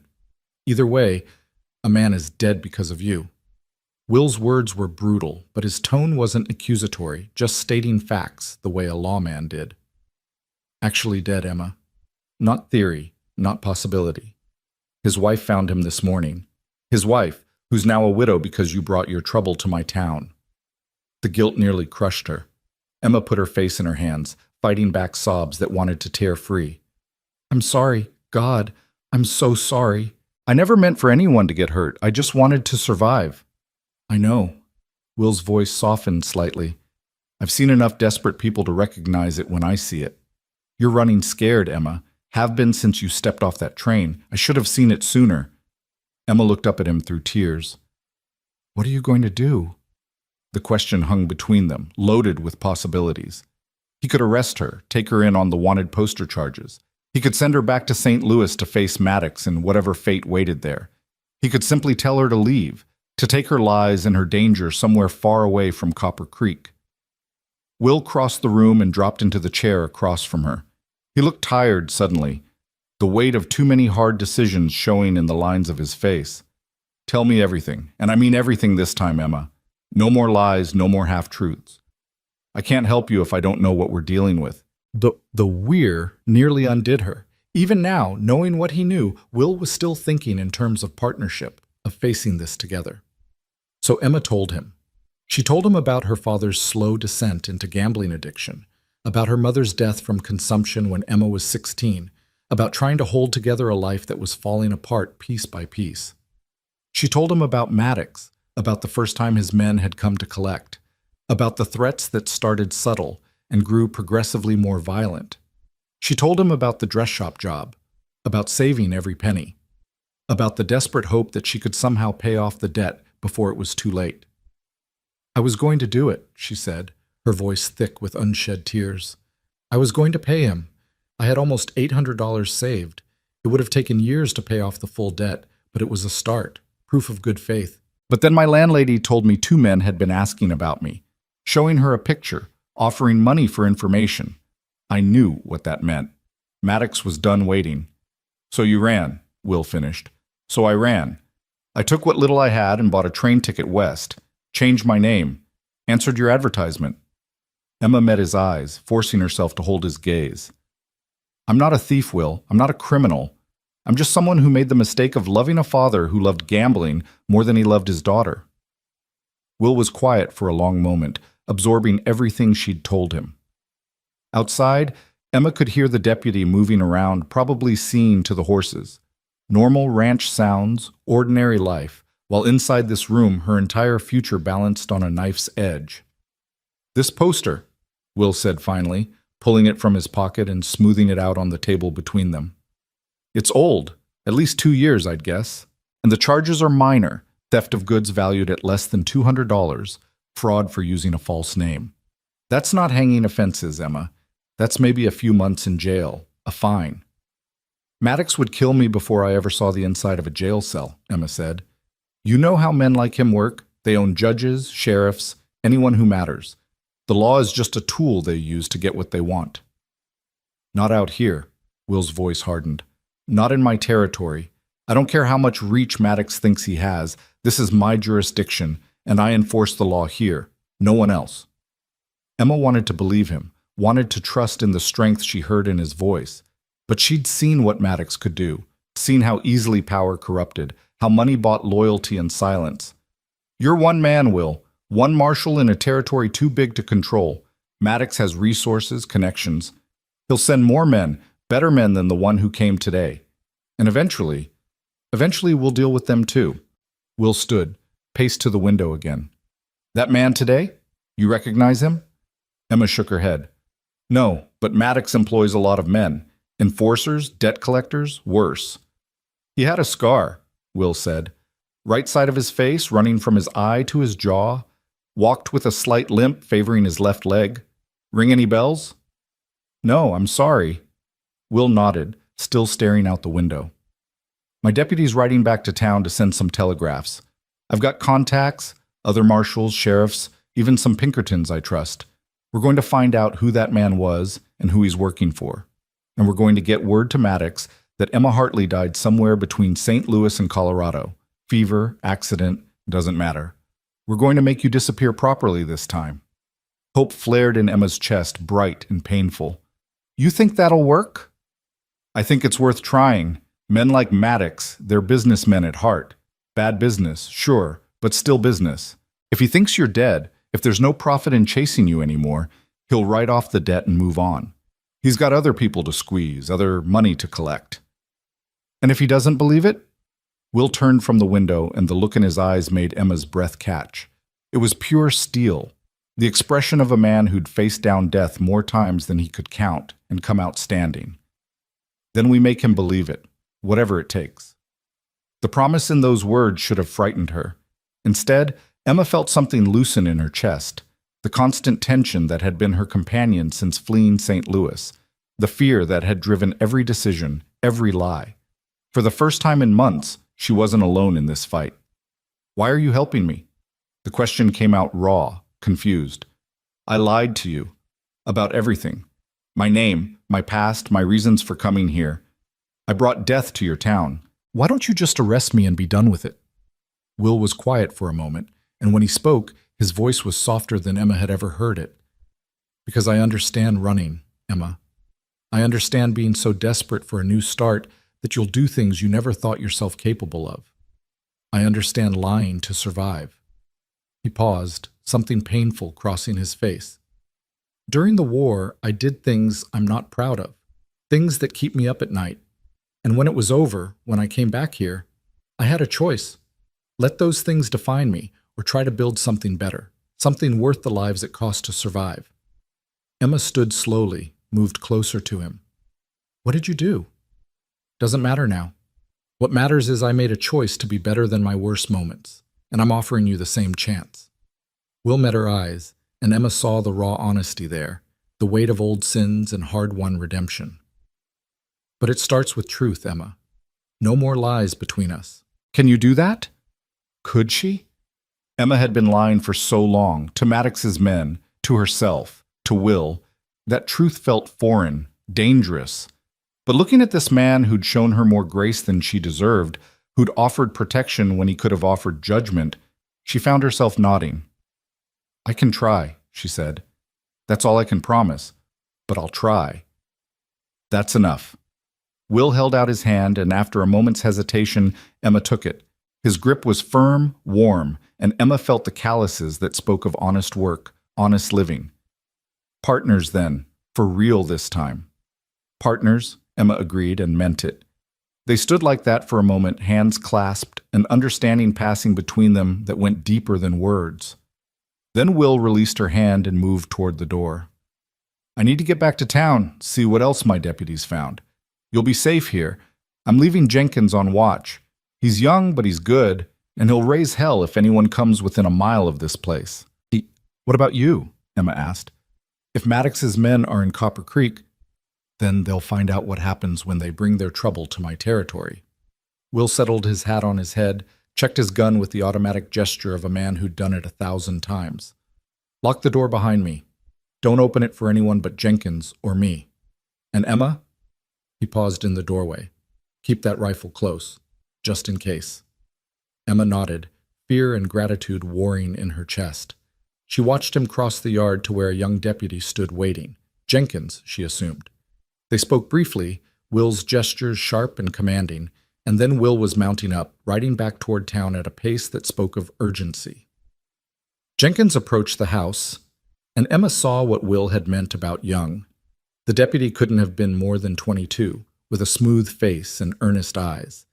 But he carried himself with the careful alertness of someone who'd learned not to take safety for granted. Mrs. Carver, he said, touching his hat. Marshall says I'm to keep watch. I'll be right outside if you need anything. Thank you, Emma said, though the title, Mrs. Carver, felt like just another lie. They weren't married yet, might never be now that Will knew the truth. She closed and locked the door, then moved through the house, checking windows, making sure everything was secure. The rifle went back above the mantel, but Emma kept the pistol Will had given her that morning close at hand. Her mother's gun, Will had said. The thought made her chest tight, that he'd trusted her with something so personal even before he'd known who she really was. The afternoon stretched long and anxious. Emma tried to occupy herself with ordinary tasks, finishing the bread, preparing vegetables for dinner, sweeping floors that didn't need sweeping. But her mind kept circling back to Sam Porter, to the man with the scarred face, to Maddox and the long reach of his vengeance. She was peeling potatoes when she heard horses again, multiple riders this time, approaching at a steady pace. Emma's heart jumped, and she grabbed the pistol, moving to the window. But it was Will returning, along with 2 other men she didn't recognize. They all wore badges, and Emma relaxed slightly. Lawmen, Will's reinforcements. She unlocked the door as Will dismounted, and he waved her back inside with a gesture that brooked no argument. The men gathered in the yard, their voices too low for Emma to make out, but she could see the tension in their postures, the way they kept scanning the horizon. Finally, Will broke away and came inside, closing the door firmly behind him. His face was grim, and Emma knew before he spoke that the news wasn't good. They found the man with the scar, Will said without preamble. Or what's left of him. Someone put 3 bullets in him about 5 miles east of here, left him for the buzzards. Emma felt the room tilt. Maddox? That'd be my guess. Dead men can't talk, can't tell us who hired them or what they know. It's a clean ending, for Maddox anyway. Will removed his hat, ran a hand through his hair in frustration. We're dealing with someone smart, Emma. Someone who plans ahead, covers tracks. That makes this harder. What do we do? Will met her eyes, and Emma saw the determination there, the stubborn refusal to back down. We stick to the plan. I've sent telegraphs to contacts in St. Louis, asking them to put out word that Emma Hartley died of fever in Kansas. Got a doctor there who owes me a favor. He'll produce a death certificate if needed. Meanwhile, you're Emma Carver now, my wife, fresh from back east. New name, new life, new identity that's actually legal this time. Emma's breath caught. We're not married, Will. We will be. Tomorrow, if you're willing. Circuit preachers due in Copper Creek comes through once a month. We'll make it official, make you legally Emma Carver. That gives you protection, Emma. As my wife, you've got legal standing, rights, and it makes the story more believable. It was practical, sensible, the smart move strategically. But Emma heard what Will wasn't saying, that this would be a marriage of convenience, protection rather than partnership, legal contract rather than love. And after? She asked quietly. After Maddox believes I'm dead? After the danger passes? What then? Will was quiet for a long moment. Then we figure it out. Maybe we make it work for real. Maybe we go our separate ways, but either way, you'll be free. That's what matters. Emma wanted to argue, to say that freedom bought with such sacrifice wasn't really freedom at all. But she was tired, so tired of running, of lying, of looking over her shoulder. If Will was offering her a way out, who was she to refuse? All right, she said. Tomorrow. We'll make it official. Something flickered in Will's eyes. Relief, maybe, or resignation. I'll sleep in the barn tonight. Won't be proper otherwise, what with the preacher coming. Jenkins and the others will keep watch in shifts. You should get some rest. He moved toward the door, but Emma's voice stopped him. Will? Thank you. For believing me. For helping me. I don't deserve it, but thank you. Will turned, and for just a moment his expression softened. Maybe you don't think you deserve it. But Emma, everyone deserves a chance to start over, to be better than their worst day. I'm just giving you what I wish someone had given me. Then he was gone, the door closing softly behind him. Emma stood alone in the quiet house, processing everything that had happened. Tomorrow, she would become Emma Carver. Tomorrow she would bind herself legally to a man she barely knew, a man she'd lied to from the beginning. Tomorrow she would try to build a life on the ashes of the one she'd fled. But tonight she was still Emma Hartley, or whatever fractured version of herself she'd become in the months of running and hiding. Tonight she could grieve for the woman she might have been. If the world had been kinder, if her father had been different, if Maddox had never darkened her door. Emma climbed the stairs to her room, exhaustion settling into her bones. She changed into her nightgown and sat on the edge of the bed, staring at her reflection in the small mirror on the washstand. Dark circles shadowed her eyes, and her face looked thin, drawn. She barely recognized herself anymore. A sound from outside made her tense, footsteps on the porch, measured and careful. Emma reached for the pistol on the bedside table, her heart hammering. Mrs. Carver! Jenkins' voice, young and apologetic. Sorry to disturb you, ma'am. Just doing rounds, making sure everything's secure. You all right in there? Emma exhaled slowly. I'm fine, Deputy. Thank you for checking. Yes, ma'am. I'll be right outside if you need anything. Try to get some rest. Rest. As if sleep were possible with everything churning in her mind. Emma lay back on the bed, staring at the ceiling, counting the knots in the wood planks overhead. Somewhere out there, Maddox was hunting her. Somewhere out there, men were dying because she'd been desperate enough to run. And tomorrow she would marry a man who deserved better than a wife built on lies and desperation. But maybe, and this was the thought that kept circling back, persistent as a prayer, maybe Will was right. Maybe everyone deserved a chance to be better than their worst moments. Maybe redemption was possible, even for someone like her. Emma closed her eyes, and for the first time in months, she let herself imagine a future that didn't involve running.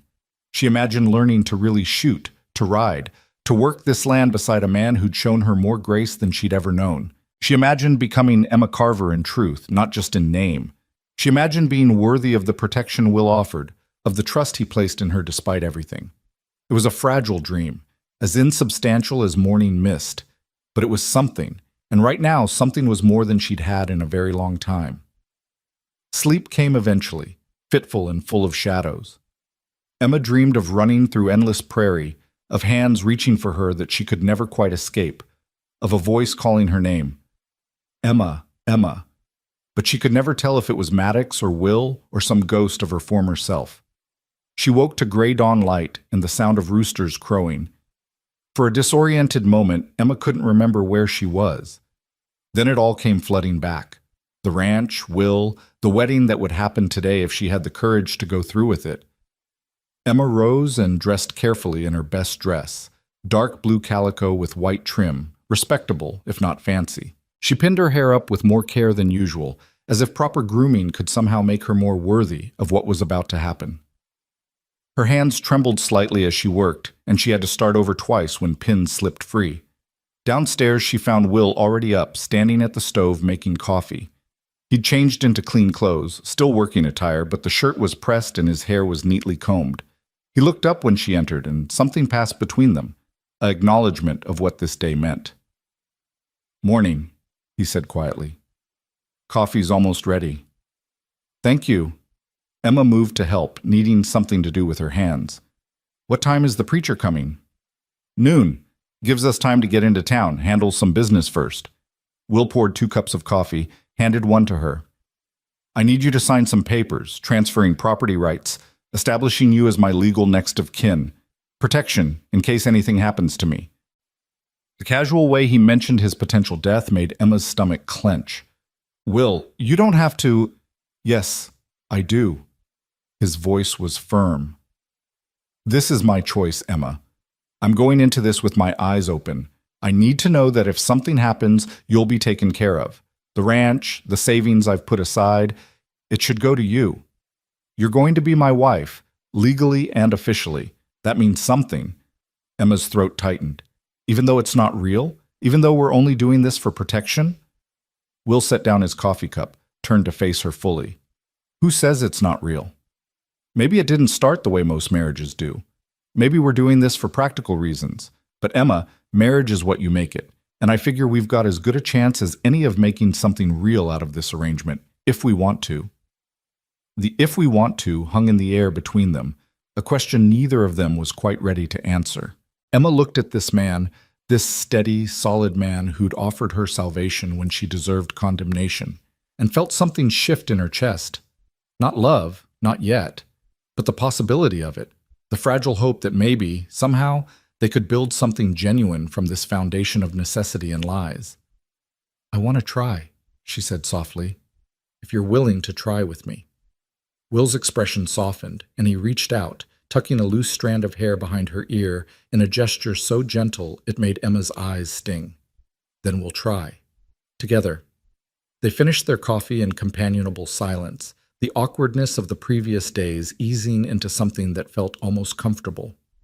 Will made breakfast, simple fare of eggs and bacon, bread from yesterday's baking, and they ate together as the sun climbed higher, painting the prairie in shades of gold. Jenkins came in as they were finishing, looking tired but alert. "Morning, Marshall, Mrs. Carver, all quiet through the night, no signs of trouble." "Good." Will stood, collecting the dishes. "Get some rest, Jenkins. I'll have Davis take over watch while we're in town." "Yes, sir?" The young deputy hesitated. "Marshall, about today, congratulations. I hope you'll both be very happy." The sincerity in his voice made Emma want to cry. These people, Will, Jenkins, the deputies she'd barely met, they were all willing to protect her, to risk themselves for a woman they didn't know, based solely on Will's word that she was worth saving. The weight of that trust was almost unbearable. "Thank you, Deputy," she managed. After Jenkins left, Will and Emma prepared for the trip to town.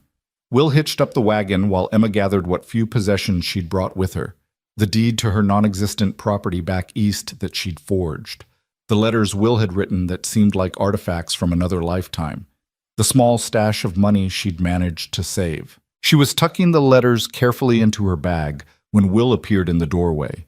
His eyes went to the papers in her hand, and Emma saw recognition dawn. "You kept them," he said. "The letters I wrote."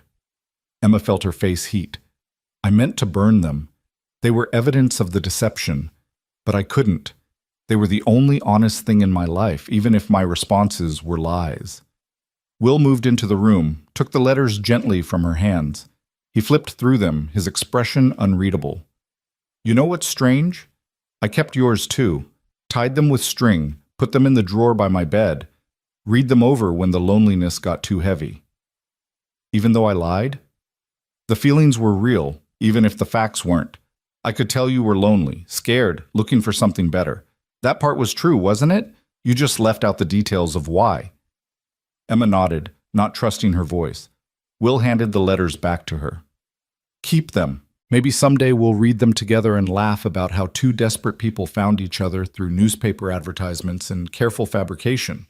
Or maybe we'll burn them together, start fresh with nothing but truth between us.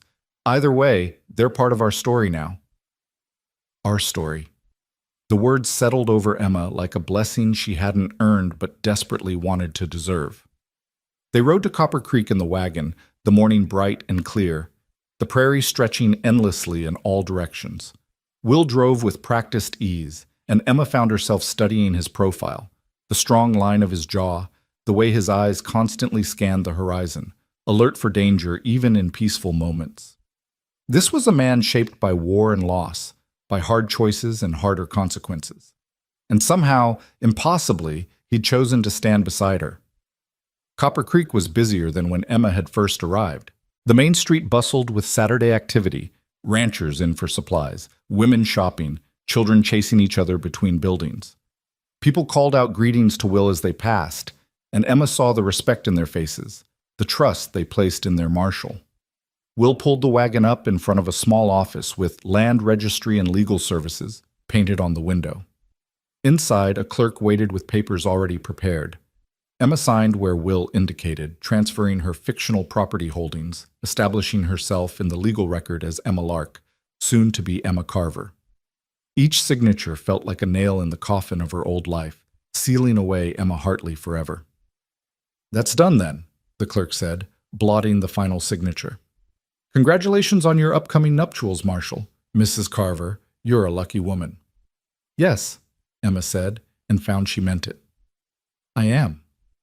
They stepped back into the sunlight, and Will checked his pocket watch. Hour until the preacher arrives. There's something I want to show you first. He led her down the street to the general store, but instead of going inside, he guided her around back to where a small cottage sat, neat and well-maintained with a garden plot beside it. This is Sarah Porter's place, Will said quietly. Sam's widow. I need to check on her, make sure she's managing. It won't take long. Emma's guilt surged fresh and sharp. Will, I can't. She's a widow because of me. She's a widow because someone murdered her husband. That's not on you, Emma. Will's voice was firm. But I understand if you'd rather wait out here. You, Emma. Will's voice was firm. But I understand if you'd rather wait out here. Emma steeled herself. No, I'll come. I need to face what my running caused. Will knocked, and a moment later the door opened to reveal a woman in her 30s, red-eyed and exhausted. Her face brightened slightly when she saw Will. Marshal Carver, thank you for coming. Her eyes moved to Emma, curious and wary. Sarah, this is Emma Lark. My fiancée. We're getting married today. Will's voice was gentle. Emma, this is Mrs. Sarah Porter. Emma extended her hand, forcing herself to meet Sarah's eyes despite the shame burning in her chest. I'm so sorry for your loss, Mrs. Porter. I can't imagine what you're going through. Sarah took her hand, her grip surprisingly strong. Thank you. Sam was a good man. Didn't deserve what happened to him. Her voice broke slightly, and she withdrew her hand to wipe her eyes. Sorry, I keep thinking I've cried myself empty, but then it starts again. No apologies needed, Will said. How are you managing? Is there anything you need? The church ladies have been wonderful. Too wonderful, really. I can't eat all the food they've brought, but, Marshal, I remembered something about the day Sam died. Sarah's voice dropped. He came home for lunch that day, which wasn't usual. He was agitated, kept looking out the window like he expected someone. I asked what was wrong, but he said it was bank business, nothing for me to worry about. Will leaned forward slightly. Did he say what kind of business? No, but he had a paper with him, a telegram, I think. He burned it in the stove before he left, but I saw part of it first. It had a name on it, Emma something. Emma Hartley, maybe. I can't be sure. Emma felt the blood drain from her face. Will's hand found hers, squeezed gently in warning or comfort. She couldn't tell which. "That's helpful, Sarah," Will said, his voice steady. "If you remember anything else, anything at all, you let me know. Day or night, you send word." Sarah nodded, then seemed to really see Emma for the first time. "Emma, you said? That's a coincidence, the name being the same." "Common enough name," Will interjected smoothly. "Emma, we should go. Don't want to be late for our own wedding." He tipped his hat to Sarah. "You take care, Mrs. Porter. And remember, anything you need, you send word." They walked back toward the main street, Emma's heart pounding so hard she thought it might break through her ribs. "She knows," Emma whispered. "She knows my name was in that telegram. She suspects something, maybe. But she doesn't know what. And she won't find out, not from me." Will guided her toward the church, a white clapboard building with a modest steeple. "Emma, you need to breathe. You're pale as a ghost." "A man died because of me, Will. His widow just told us he burned a telegram with my name on it. How am I supposed to live with that?" Will stopped, turned her to face him. "By being better going forward. By making his death mean something. By building a life that honors the sacrifice, even if he didn't know he was making it." His hands gripped her shoulders, steady and sure. "Sam Porter made a choice, Emma. Maybe he refused to give up information about you. Maybe he tried to protect you, a stranger he'd never met. That was his choice, his honor. Don't diminish it by drowning in guilt." Emma wanted to believe him, wanted to accept that absolution. But the weight of it sat heavy on her shoulders, a burden she suspected she'd carry the rest of her life. The church was empty except for the preacher, a weathered man in his 60s with kind eyes and a gentle manner. 2 witnesses waited as well. Townspeople Will knew and trusted. Everything had been arranged, neat and efficient, a wedding stripped of romance and reduced to pure function. "Marshal Carver," the preacher greeted them warmly, "and this must be your bride. My dear, you're lovely. Shall we begin?" Emma nodded, not trusting her voice. Will offered his arm, and she took it, letting him lead her to stand before the preacher. The ceremony was brief, stripped of flourishes. The words washed over Emma: honor, cherish, until death do you part, each one feeling impossibly weighty. When the preacher asked if she took Will Carver to be her lawfully wedded husband, Emma's voice came out barely above a whisper. "I do." Will's response was stronger, steadier. "I do. Then, by the power vested in me, I pronounce you husband and wife. You may kiss your bride." Will leaned in, and Emma's breath caught. But the kiss was chaste, respectful, a brief press of lips that sealed their vows without presuming more intimacy than they'd earned. When he pulled back, Emma saw something in his eyes that made her chest tight. Not love, not yet, but promise. The possibility of it. They signed the license, the witnesses added their names, and just like that, Emma Hartley ceased to exist in the eyes of the law. Emma Carver took her place, a woman with a clean slate, a fresh start, and a husband who knew the worst of her and chose to stand beside her anyway. Outside the church, a small crowd had gathered, townspeople who'd heard about the marshal's wedding and come to witness it. They called out congratulations, and Emma forced herself to smile, to accept their well wishes with grace she didn't feel. "Speech Marshal," someone called out. "Tell us how you won such a pretty bride." Will held up his hand, quieting the crowd. "No speech needed. I'm a lucky man, that's all there is to it. Now, if you'll excuse us, I'd like to take my wife home." My wife. The words sent a shiver through Emma, fear and hope tangled together so tightly she couldn't separate them. They climbed into the wagon, and Will drove them out of town, the afternoon sun warm on their shoulders. Emma waited until Copper Creek was behind them before she spoke. "What happens now?" Will didn't look at her, his attention on the road ahead. "Now we go home. We live our lives. We wait to see if Maddox believes you're dead, and we try to make something real out of this marriage, if that's what we both want. And if Maddox doesn't believe it, if he keeps coming, then we deal with it, together." Will finally turned to look at her, and Emma saw the determination in his face, the stubborn refusal to surrender. "You're my wife now, Emma. That means something to me. It means I protect what's mine, no matter what comes. You understand?"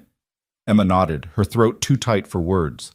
This man, this good, stubborn, impossibly brave man, had just bound himself to her, knowing full well the danger it brought.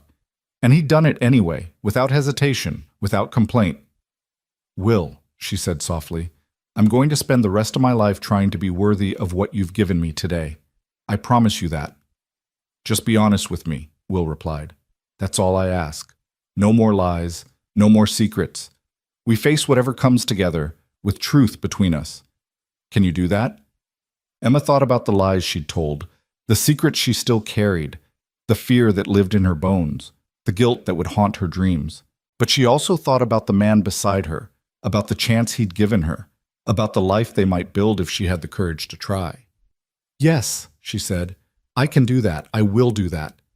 Will's hand found hers, rough and warm and steady. "Then we'll be all right. Whatever comes, we'll face it."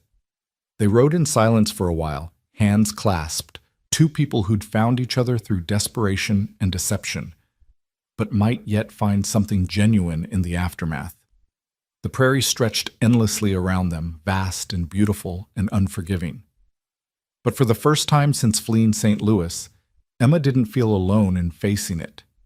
She had a husband now, a home, a name that was hers by law and vow. It wasn't the fairy tale she'd dreamed of as a girl, wasn't the romance her mother had whispered about before consumption stole her voice, but it was real, solid, something she could build on. And maybe, just maybe, that was enough. The ranch felt different when they returned that afternoon, not in any physical way, but in the weight of what it now represented. This wasn't just Will's homestead anymore. It was their home, bound by legal vows and witnessed promises. Emma climbed down from the wagon, her new husband's hand steadying her, and looked at the weathered house with fresh eyes. She was Emma Carver now. This life was hers to claim, if she had the courage. Will unhitched the horses without a word, the comfortable silence between them speaking of exhaustion more than contentment. The day had been long, emotionally draining, and Emma could see the tension still coiled in his shoulders, despite the wedding being done. He was a man on alert, always watching, and she realized with a pang that her presence had doubled his burden rather than easing it. "I'll start dinner," Emma said, needing something practical to anchor herself. "Don't fuss on my account. Cold biscuits would do fine." Will led the horses toward the barn, then paused. "Emma, about tonight, the sleeping arrangements. I meant what I said before. I'll take the chair downstairs until we figure things out properly." Heat crept up Emma's neck. In all the chaos and fear, she'd barely thought about the intimate reality of marriage. They were husband and wife in the eyes of God and the law, but strangers still in every way that mattered. "That doesn't seem fair. You've given up so much already." "Fair's got nothing to do with it. I won't rush you into something neither of us is ready for." His gray eyes held hers steady and sincere.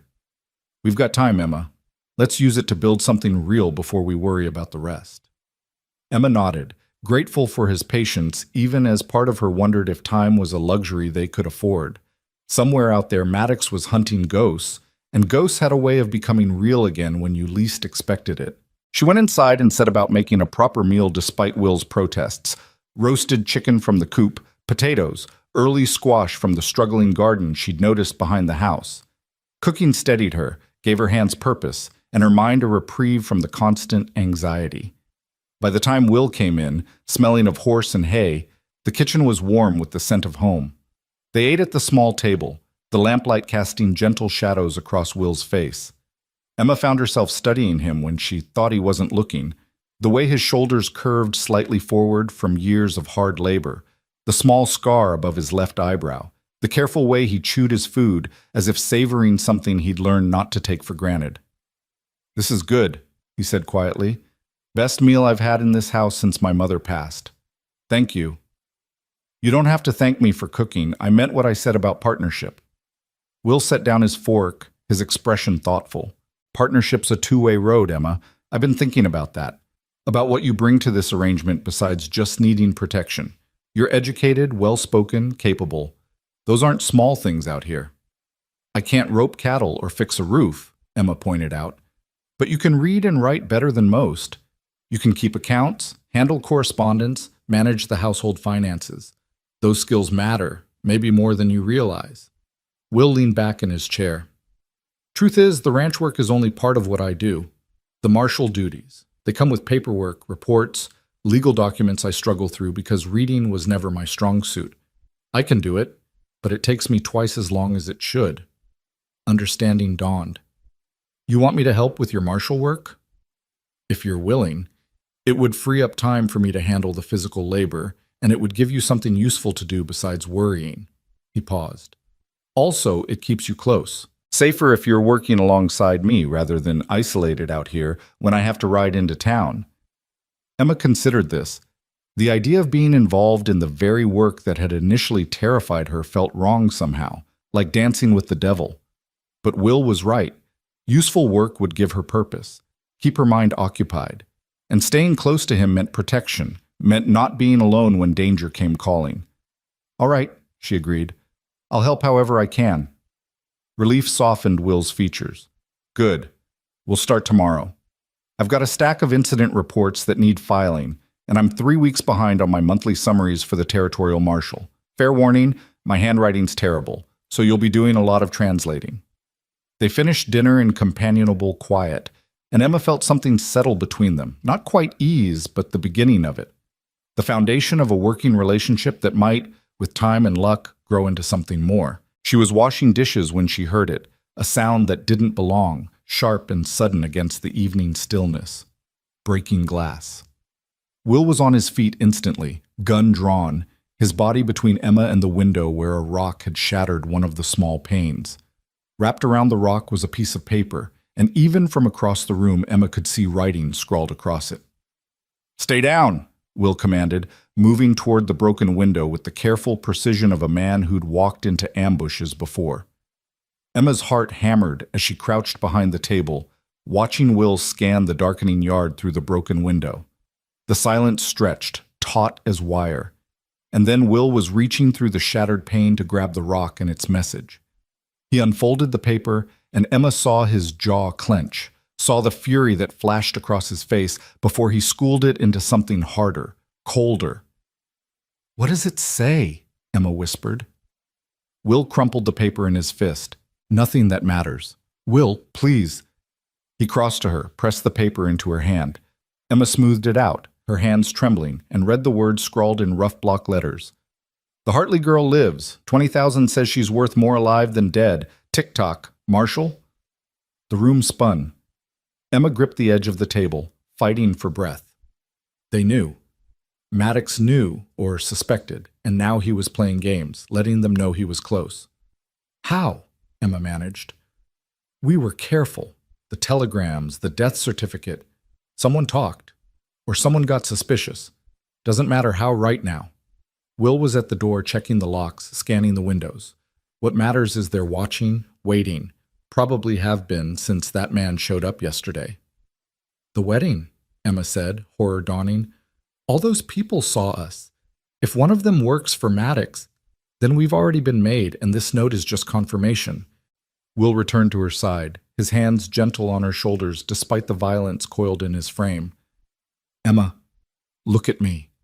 Look at me." She forced her eyes to meet his, saw the determination there, the absolute refusal to surrender. "I told you I'd protect you, and I meant it. This changes nothing except our timeline. We're going to have to move faster, be smarter." Will's thumb brushed her cheek, and Emma realized tears were streaming down her face. "But I need you to trust me. Can you do that?" Emma wanted to. God, she wanted to trust that this man could stand against the kind of evil Maddox represented, that his badge and his gun and his stubborn courage would be enough. But she'd seen what Maddox's money could buy, violence wrapped in legitimacy, murder dressed up as justice. "He'll kill you," she whispered. He'll kill you to get to me, and I can't let that happen." "Then don't let it happen by running. Let it not happen by standing with me and fighting." Will pulled her close, and Emma let herself lean into his strength, let herself pretend for just a moment that she was safe. "I've faced down worse than hired guns and corrupt businessmen, Confederate cavalry, hostile Indians, outlaws who'd as soon shoot you as look at you. I'm still here, Emma, still standing. Those men weren't hunting someone you cared about." The words slipped out before Emma could stop them, and she felt Will go still against her. She'd revealed too much, shown her hand in a way she hadn't intended. But when Will pulled back to look at her, his expression wasn't uncomfortable or pitying. It was something warmer, something that made Emma's breath catch. "No," he said quietly. "They weren't, which means I've got more reason to win this time than I've had in a long while. That makes me dangerous, Emma. Never underestimate a man fighting for something that matters." Before Emma could respond, there was a sharp knock at the door. Not the aggressive pounding of an enemy, but a distinct pattern. 3 quick raps, pause, 2 more. Will visibly relaxed. "That's Jenkins," he said, releasing Emma and moving to unlock the door. The young deputy stood on the porch, his face grim in the lamplight spilling from inside. "Marshal, we've got a problem. Davis found tracks. 3 riders, maybe 4, circling the property. They stayed out of rifle range, but they wanted us to know they were there." "How long ago?" Will asked, already strapping on his gun belt. "Hour, maybe less. We followed the trail about a mile east before losing it in the creek bed." Jenkins's eyes found Emma, and she saw sympathy there and worry. "Ma'am, I'm sorry. We should have spotted them sooner." "It's not your fault," Emma said, though her voice sounded hollow even to her own ears.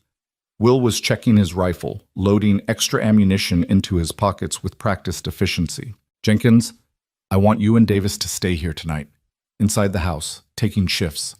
Emma doesn't go anywhere without one of you watching. Understood?" "Yes, sir. What about you?" "I'm going to visit some people, ask some questions. Someone in Copper Creek is feeding information to Maddox's men, and I intend to find out who." Will grabbed his hat, his jaw set in a way that promised trouble for whoever was fool enough to cross him. Emma caught his arm. "Will, it's dark. If they're out there waiting, then they'll learn what happens when you threaten what's mine." He covered her hand with his, squeezed once. "I'll be back before dawn. Lock this door behind me, and don't open it for anyone but Jenkins or me. You remember the signal?" Emma nodded, her throat too tight for words. Will paused at the door, looked back at her with an expression she couldn't quite read.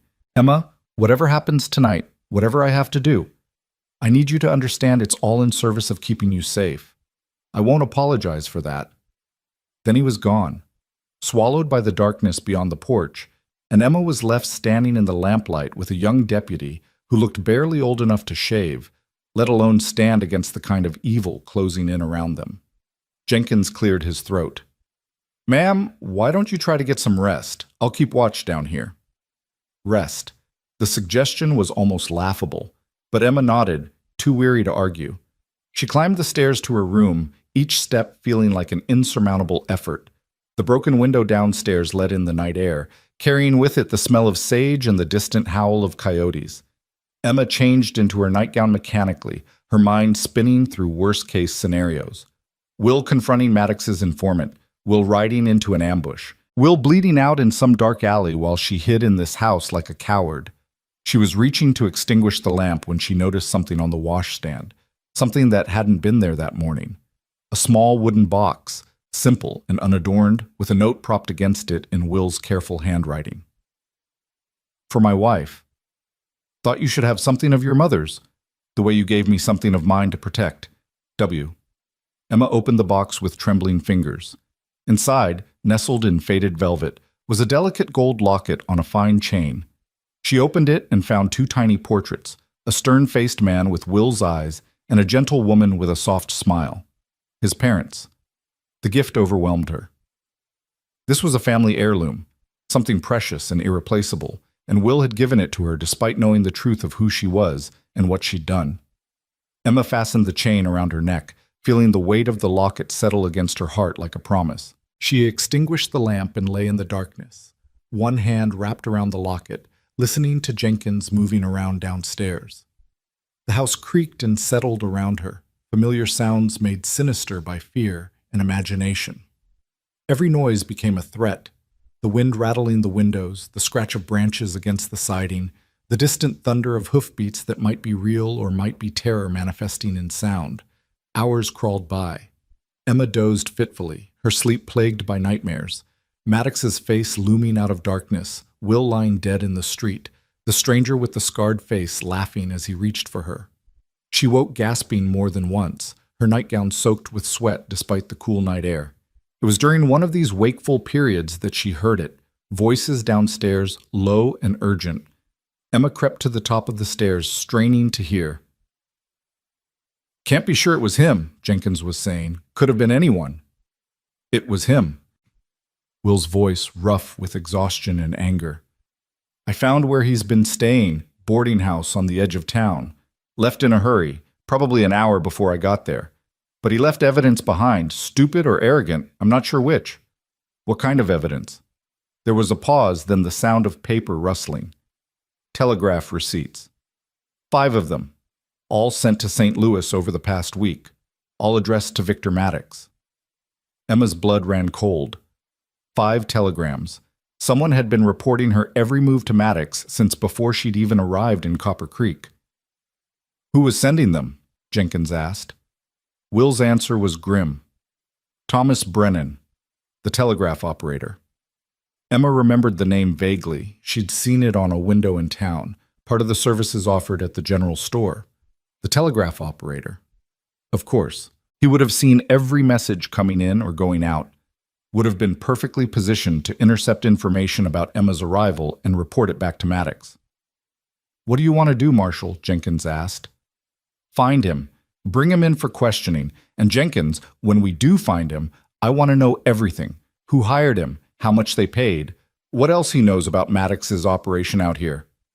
Will's voice dropped to something dangerous. "Because I guarantee Brennan's not working alone. Maddox doesn't operate that way. He's got multiple people on his payroll, insurance, in case one gets caught." Emma couldn't listen anymore. She retreated to her room, her mind racing. Multiple informants. Maddox had woven his web through Copper Creek before she'd ever arrived, preparing for the possibility that she'd run this direction. How long had he known? How much had he planned? She was still sitting on the edge of her bed, hands clenched in her lap when she heard footsteps on the stairs. A gentle knock, then Will's voice, barely above a whisper. "Emma, can I come in?" She should have said no, should have maintained propriety even in crisis, but fear and exhaustion had stripped away pretense. "Yes." The door opened, and Will stepped inside, closing it softly behind him. In the dim moonlight filtering through the curtains, Emma could see the weariness etched into his face, the weight of the night's revelations aging him. "I heard," Emma said before he could speak. "The telegraph operator. Multiple informants, all of it." Will crossed to sit beside her on the bed, keeping a respectful distance, but close enough that Emma could feel his warmth. "I'm sorry you had to hear it that way. I was going to tell you in the morning after you'd had some rest." "Rest?" Emma laughed, a hollow sound. "Will, he's been watching me since before I even got here. Maybe longer. What if he knew I'd answered your advertisement? What if he let me run, let me think I was escaping, just so he could make an example out of what happens when you cross him?" "Then he's made a critical mistake," Will said, his voice hard. "Because he assumed I'd be intimidated by his reach, by his resources. He assumed I'd hand you over to save myself and my town. But Emma, I've stared down worse than Victor Maddox, and I've never yet surrendered something I was sworn to protect." Emma turned to look at him, this man who kept offering her salvation she didn't deserve. "Why? Why are you doing this? It's not just duty. It's not just honor. What is it, Will? What makes me worth all this trouble?" Will was quiet for a long moment, and when he spoke his voice was raw with honesty she could feel in her bones. "Because when you stepped off that train, scared and lying and desperate, I saw myself. Not as I am now, but as I was after the war, running from what I'd done, from who I'd become, trying to build something clean on a foundation of blood and shame." He turned to face her fully. "I told you I did things during the war I'm not proud of, things that still wake me up at night. And when I came back here I had a choice. Let those things define me or try to be better. I chose better, Emma. And I'm offering you the same choice because someone should have offered it to me and didn't." Tears streamed down Emma's face, unchecked. "What if I can't be better? What if this is all I am? A liar and a coward who brings death wherever she goes?" "Then you'd be like most of humanity, trying to survive in a world that's harder than we deserve. Will's hand found hers in the darkness, calloused and warm and steady. But I don't believe that's all you are. I've seen you face down fear, make the hard choice to trust when trust could destroy you. I've seen you try, Emma, and trying is the first step to being better. Emma broke then, the careful walls she'd built around her emotions crumbling like sand. She turned into Will's chest, sobbing, and felt his arms come around her, hesitant at first, then stronger, holding her together when she was falling apart. "I'm so tired," she whispered against his shirt. "I'm so tired of being afraid, of running, of looking over my shoulder every moment. I just want it to stop." I know. Will's hand stroked her hair, the gesture surprisingly gentle for such a hard man. "And it will stop, I promise you. One way or another, this ends soon." They sat like that for a long time, Emma crying out months of fear and grief while Will held her, solid and unshakable. Eventually, the tears slowed, then stopped, leaving Emma hollow but somehow lighter, as if the release had purged some of the poison from her soul. "I'm sorry," she said, pulling back and wiping her eyes. "I didn't mean to Don't apologize for being human." Will's thumb brushed away a tear she'd missed. "We all break sometimes. The trick is letting someone help put you back together." Emma looked at him, really looked, and saw not just the marshal or the rancher or the man she'd deceived, but someone who understood brokenness intimately, who'd survived it and come out stronger. And in that moment, something shifted between them, some barrier falling away to reveal the possibility of genuine connection beneath. "Will," she said softly, "that kiss at the church, it was practical," he finished, "expected. Nothing either of us needed to feel pressured about." "What if I want to feel pressured?" The words came out before Emma could stop them, bold and terrifying in their honesty. Will went very still. "Emma, you're exhausted and scared and you've had an impossible day. This isn't the time to what? To acknowledge that somewhere between desperate necessity and forced vows, I've started to care about you?" Emma's heart hammered, but she forced herself to continue. "I'm not asking for declarations or promises, Will. I'm just saying that when I thought about you riding into danger tonight, the fear I felt wasn't about losing protection. It was about losing you." Will's breath caught audibly. His hand came up to cup her face, his touch achingly gentle. "Emma, if we do this, if we take this step, there's no going back. You understand that? I'm not a man who takes intimacy lightly, especially not with someone I've sworn to protect." "I understand." Emma covered his hand with hers. "I'm not asking for everything, Will. Just don't go back downstairs tonight. Stay with me. Let me know I'm not alone." For a moment, Will looked torn, duty and desire warring visibly across his features. Then something resolved in his expression, a decision made. "All right, I'll stay. But Emma, we do this right. No regrets in the morning, no using closeness to hide from fear." "No regrets," Emma agreed. Will stood and crossed to the door, and for a moment Emma thought he'd changed his mind, was going to leave after all. But he was just removing his gun belt, hanging it carefully on the hook by the door where he could reach it if needed. Then he returned to the bed, settling himself on top of the covers fully clothed. "Come here," he said, opening his arms. Emma lay down beside him, resting her head on his chest, feeling the steady rhythm of his heartbeat beneath her ear.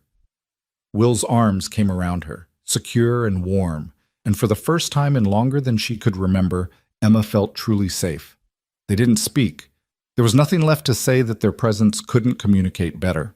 Will's breathing gradually slowed, deepened, and Emma realized he was falling asleep. This man who'd been awake for nearly 24 hours, who'd ridden into danger to protect her, who'd offered her everything and asked for almost nothing in return. Emma closed her eyes, letting the sound of his heartbeat lull her toward rest. Tomorrow would bring fresh dangers, new challenges. Maddox was still out there, still hunting, but tonight, wrapped in the arms of a man who'd chosen to stand beside her, Emma let herself believe that maybe, just maybe, she'd finally found something worth fighting for. She was drifting toward sleep when she felt Will's lips brush her forehead, felt him whisper something too soft to make out. But Emma thought it might have been, "Stay with me," or perhaps, "You're safe now." It didn't matter which. Both were promises she desperately wanted to believe. Dawn came too soon, pale light creeping through the curtains to paint the room in shades of gray and gold. Emma woke to find herself alone in bed, Will already gone, though the pillow beside her still held the imprint of his head. She could hear voices downstairs, Will and Jenkins, discussing something in tones too low to distinguish words. Emma rose and dressed quickly, her body stiff from tension and fear. The locket Will had given her still hung around her neck, and she touched it briefly, drawing strength from the gift and what it represented. Family. Belonging. Trust. Downstairs, she found Will standing at the stove, making coffee with the same methodical precision he brought to everything. He looked up when she entered, and something passed between them, acknowledgement of the intimacy they'd shared, the barriers that had fallen in the night. "Morning," he said quietly. "Coffee's almost ready." "Thank you." Emma moved to help, needing the normalcy of routine. "Any news?" Will exchanged a glance with Jenkins, who stood by the window, rifle in hand. "Some. Davis spotted riders on the eastern ridge about an hour before dawn. They didn't approach, just watched. They're getting bolder." "Or they're waiting for something," Jenkins added grimly. "What do we do?" Emma asked, pouring coffee with hands that only trembled slightly. Will accepted the cup she offered, their fingers brushing briefly. "We end this, today.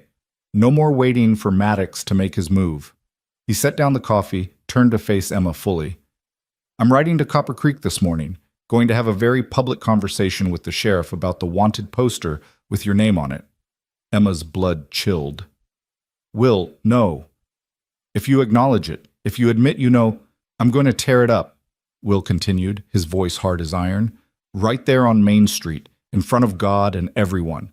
And then I'm going to make it very clear that Emma Carver is under my protection, that any attempt to collect bounty on a false warrant will be met with the full force of the law, my law."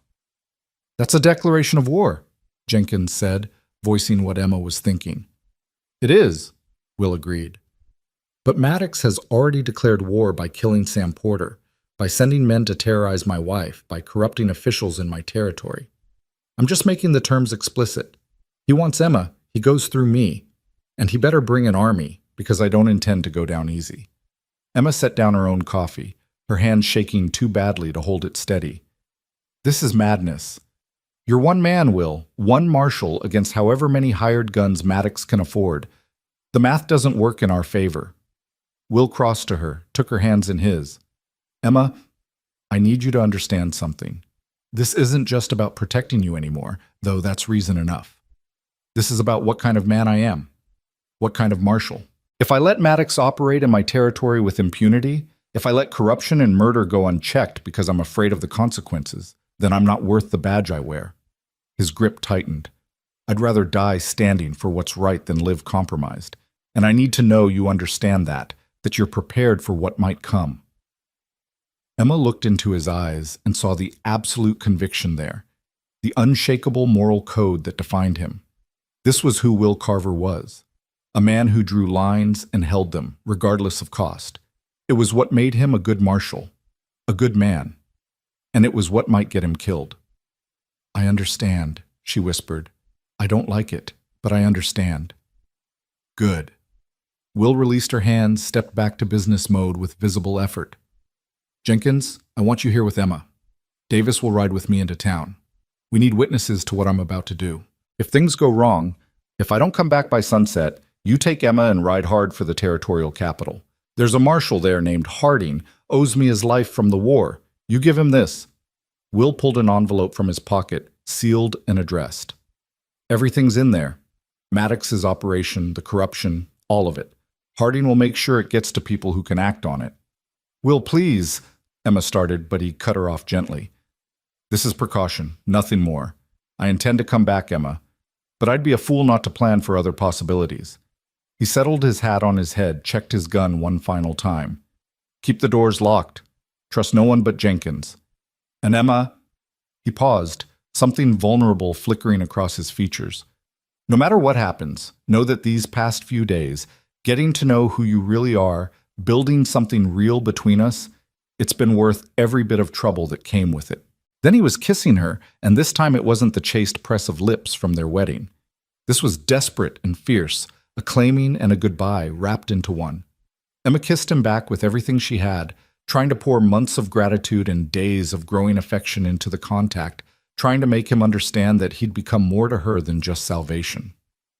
When Will pulled away, his eyes were dark with emotion. "Wait for me," he said simply.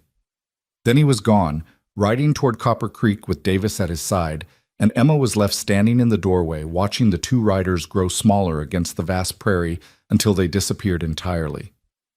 The day crawled by with agonizing slowness. Emma tried to occupy herself with household tasks, but everything felt pointless, trivial. She baked bread she couldn't eat, mended clothes that didn't need mending, scrubbed floors already clean. Jenkins kept watch from various windows, his young face drawn with worry, saying little but radiating tension. It was mid-afternoon when they heard the first gunshots, distant pops carried on the wind from the direction of town. Emma froze, a plate half-dried in her hands, listening. More shots, rapid fire, the unmistakable sound of a gunfight. "That's the Copper Creek direction," Jenkins said, already moving toward the door. "No." Emma caught his arm. "Will said to stay here, to protect me." "But the marshal would skin you alive for abandoning your post, and you know it." Emma forced strength into her voice she didn't feel. "We wait. We trust that Will knows what he's doing." So they waited, every minute an eternity, the silence after the gunshot somehow worse than the sound itself. Emma found herself touching the locket at her throat repeatedly, a talisman against fear, a reminder of the man who'd given it to her. The sun was painting the sky in shades of orange and gold when they finally heard hoofbeats. Emma's heart leaped. One rider, coming fast. Too few to be a posse, too fast to be casual. Jenkins raised his rifle, positioned himself by the window. The rider came into view, and Emma's breath left her in a rush. Will. Alone, hunched slightly in the saddle, but alive. Jenkins was out the door before Emma could stop him, helping Will dismount, and Emma saw why he'd hunched, blood staining his shirt, his left arm hanging at an awkward angle. "Will!" Emma ran to him, her hands fluttering uselessly, afraid to touch him, afraid of causing more damage. "I'm all right," Will said, though his face was pale, his breathing labored. "Flesh wound mostly. Arm might be broken, but I can still use it if I have to." Jenkins helped him inside, and Emma was already tearing sheets for bandages, boiling water, gathering the medical supplies she'd found her first day in the house. Her hands shook, but she forced them steady as she cut away Will's shirt, exposing the damage. A bullet grazed along his ribs, ugly and bleeding, but not life-threatening. His left arm was swelling rapidly, purple bruises already blooming, broken, as he'd suspected, or at least badly sprained. But he was alive. He was here. "What happened?" Emma asked as she cleaned the wound, trying to keep her touch gentle despite her trembling hands. Will winced as she pressed a cloth against the graze. "I did what I said I would. Tore up that wanted poster right there on Main Street. Maddox's men didn't take kindly to it. 5 of them, opened fire in broad daylight." His jaw clenched. "Didn't care who else got hit, who got caught in the crossfire. That's when I knew for certain what kind of man we're dealing with." "You're lucky you're not dead," Jenkins muttered. "Luck had nothing to do with it. Davis took a bullet meant for me. He'll be fine, Doc says, but he's out of commission for a while. Eat this. And I had help from unexpected quarters." Will looked at Emma, something meaningful in his gaze. "Turns out not everyone in Copper Creek is on Maddox's payroll. Some folks took exception to hired guns shooting up their town. Sheriff Dawson especially. He might have been bought once, but seeing children nearly caught in that gunfire changed his mind real quick." Emma finished bandaging his ribs and moved to his arm, probing gently. Will hissed in pain, and she murmured an apology. "Is it over then? Did you get them?" 3 dead, 2 ran. But Emma, before they died, one of them talked. Told me things about Maddox's operation that change everything. Will caught her hand, held it despite the pain the movement caused. "Maddox isn't just after you for the debt. He's using the hunt for you as cover for something bigger, moving contraband through Colorado territory. using the search for a fugitive woman to justify sending men west, establishing networks. You were never the real goal. You were just the excuse. Understanding dawned, cold and bitter. So I'm not even important enough to hunt. I'm just convenient. You're important to me, Will said fiercely, and that makes you Maddox's problem. Because now I'm not just protecting my wife, I'm dismantling his entire Western operation, every contact, every corrupt official, every illegal enterprise. I'm burning it all down, and I'm using what that dying man told me to do it. Emma stared at him, this man who'd taken her desperate flight and turned it into a crusade against corruption. Will, that's suicide. If Maddox finds out you know about his larger operation, then he'll come for me directly instead of sending hired help, and I'll be ready. Will's good hand came up to cup her face. Emma, I told you. I'd rather die standing for what's right than live compromised. This is me standing. This is me fighting for something that matters. For you, for this territory, for every person Maddox has hurt or threatened or corrupted. Jenkins cleared his throat. Marshal, with respect, you can't even hold a gun right now. Your shooting arm's busted. Will's smile was grim. Then I better hope my enemies come from the left. Or better yet, I better make sure my wife can shoot straight enough to cover my weak side. Emma felt the weight of that settle on her shoulders, not burden, but purpose. Will was offering her a role in this fight, treating her as partner rather than victim. It terrified her. It also made her feel more alive than she had in months. All right, she said, surprised by the steadiness in her voice. Then you better teach me to shoot with both hands, because if we're doing this, if we're really standing against Maddox, I'm not hiding behind you. I'm standing beside you. Will's eyes blazed with something fierce and proud. That's my girl. And despite everything, the fear, the pain, the impossible odds, Emma felt herself smile. The days that followed the gunfight blurred together in a haze of preparation and watchful waiting. Will's arm healed slowly, the break clean enough that Doc Harrison predicted full recovery within 6 weeks. But 6 weeks was a luxury they didn't have, and both Emma and Will knew it. Maddox wouldn't wait for convenient timing to make his next move. True to his word, Will taught Emma to shoot with both hands. Each afternoon, when the worst of his pain had ebbed, they'd go behind the barn where Emma would practice until her shoulders ached and her ears rang despite the cotton stuffing. Will was a patient teacher even when frustrated by his own limitations, guiding her through the mechanics of drawing, aiming, firing with either hand. You're favoring your right, Will observed one afternoon, watching her empty a cylinder at the tin cans lined up on the fence. Your left hand is just as capable. You're just not trusting it yet. Emma lowered the pistol, her arms trembling with fatigue. It feels wrong, like writing with the wrong hand. That's because you're thinking too much. Shooting isn't about thought when it matters. It's about instinct, muscle memory. Will moved behind her, his good arm coming around to adjust her stance. Despite weeks of proximity, his touch still sent awareness skittering down her spine. Stop trying to control everything. Just feel it. Emma closed her eyes, letting her body find the position without her mind interfering. When she opened them and raised the pistol with her left hand, something clicked into place. The shot rang out, and the center can jumped, tumbling backward off the fence. There, Will said, satisfaction warming his voice. That's what I'm talking about. Again. She practiced until the sun started its descent toward the horizon, until she could draw and fire with either hand without conscious thought. It wasn't mastery. That would take years she didn't have, but it was competence. It was enough to make a difference when the moment came, because the moment was coming. They both felt it in the waiting silence, in the 2 quiet nights when no riders appeared but the threat of them hung heavy as storm clouds. Maddox was planning something, gathering his forces for a final confrontation. The question wasn't if, but when and how. The answer came on a Tuesday morning, 3 weeks after the shootout in Copper Creek. Jenkins rode in hard just after dawn, his horse lathered with sweat, his face grim with news Emma could read before he spoke a word. "They're coming," he said, dismounting in a rush. "Marshal, Davis got word from a contact in Denver. Maddox himself is on his way, left St. Louis 4 days ago with at least a dozen men. They'll be here by tomorrow night, maybe sooner if they ride hard." Will absorbed this with the stone-faced calm Emma had learned meant he was thinking furiously, calculating odds and strategies. How reliable is this information? Davis trusts his source absolutely, says the man's never been wrong before. Jenkins glanced at Emma, worry evident in his young features.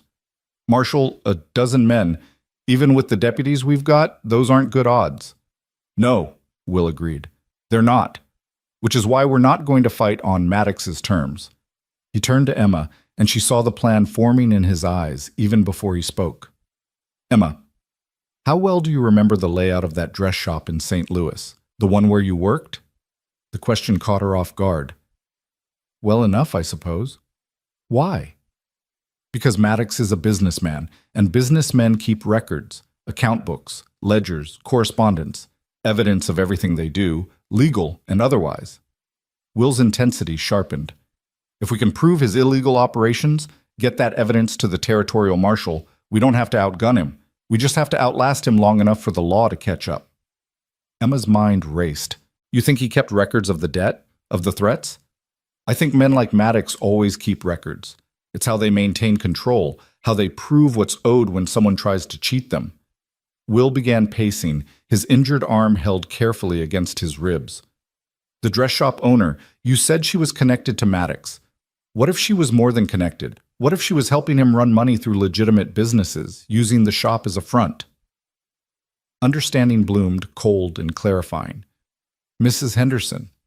She had files in the back office, ledgers she kept locked away. I always thought it was just business records, but it could have been Maddox's records, his real accounts, the ones showing the scope of his operation.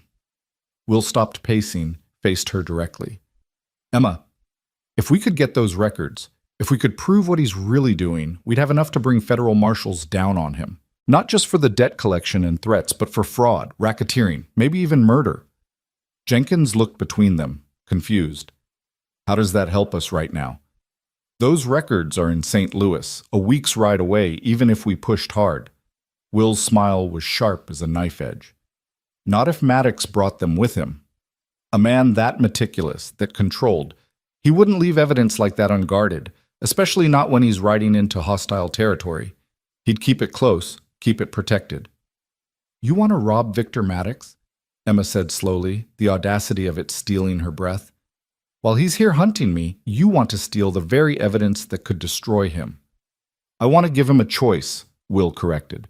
Give up his pursuit of you and leave Colorado territory permanently, or face federal charges that'll see him hanged. Either way, you're free, and he's finished. The plan was insane. It was also possibly the only thing that might actually work. But the risks, Emma couldn't even begin to calculate them all. Will, if this goes wrong, if he catches you trying to steal from him, then I'll die doing what I swore to do, protecting the people in my territory from men who think money and violence put them above the law. Will crossed to her, took her hands in his one good one. Emma, I know the risks, I know what I'm asking, but this is the only way I see to end this without a bloodbath. Maddox wants you? Fine. He can have a meeting with you, a very public meeting in Copper Creek, with witnesses and the territorial marshal I've already sent for, and while he's distracted with that, we get the evidence we need to bury him. You're using me as bait, Emma said, though there was no accusation in it, just understanding. I'm asking you to be brave one more time, to stand in front of the man who terrifies you and not flinch, knowing I've got your back. Will's thumb brushed across her knuckles. But Emma, I need you to understand, this only works if you agree. If you can't face Maddox, if the fear is too much, we'll find another way. We'll run if we have to. Keep running until... No. Emma's voice was stronger than she expected. No more running. You're right. This is the only way to truly end it. I'll do it. I'll face him.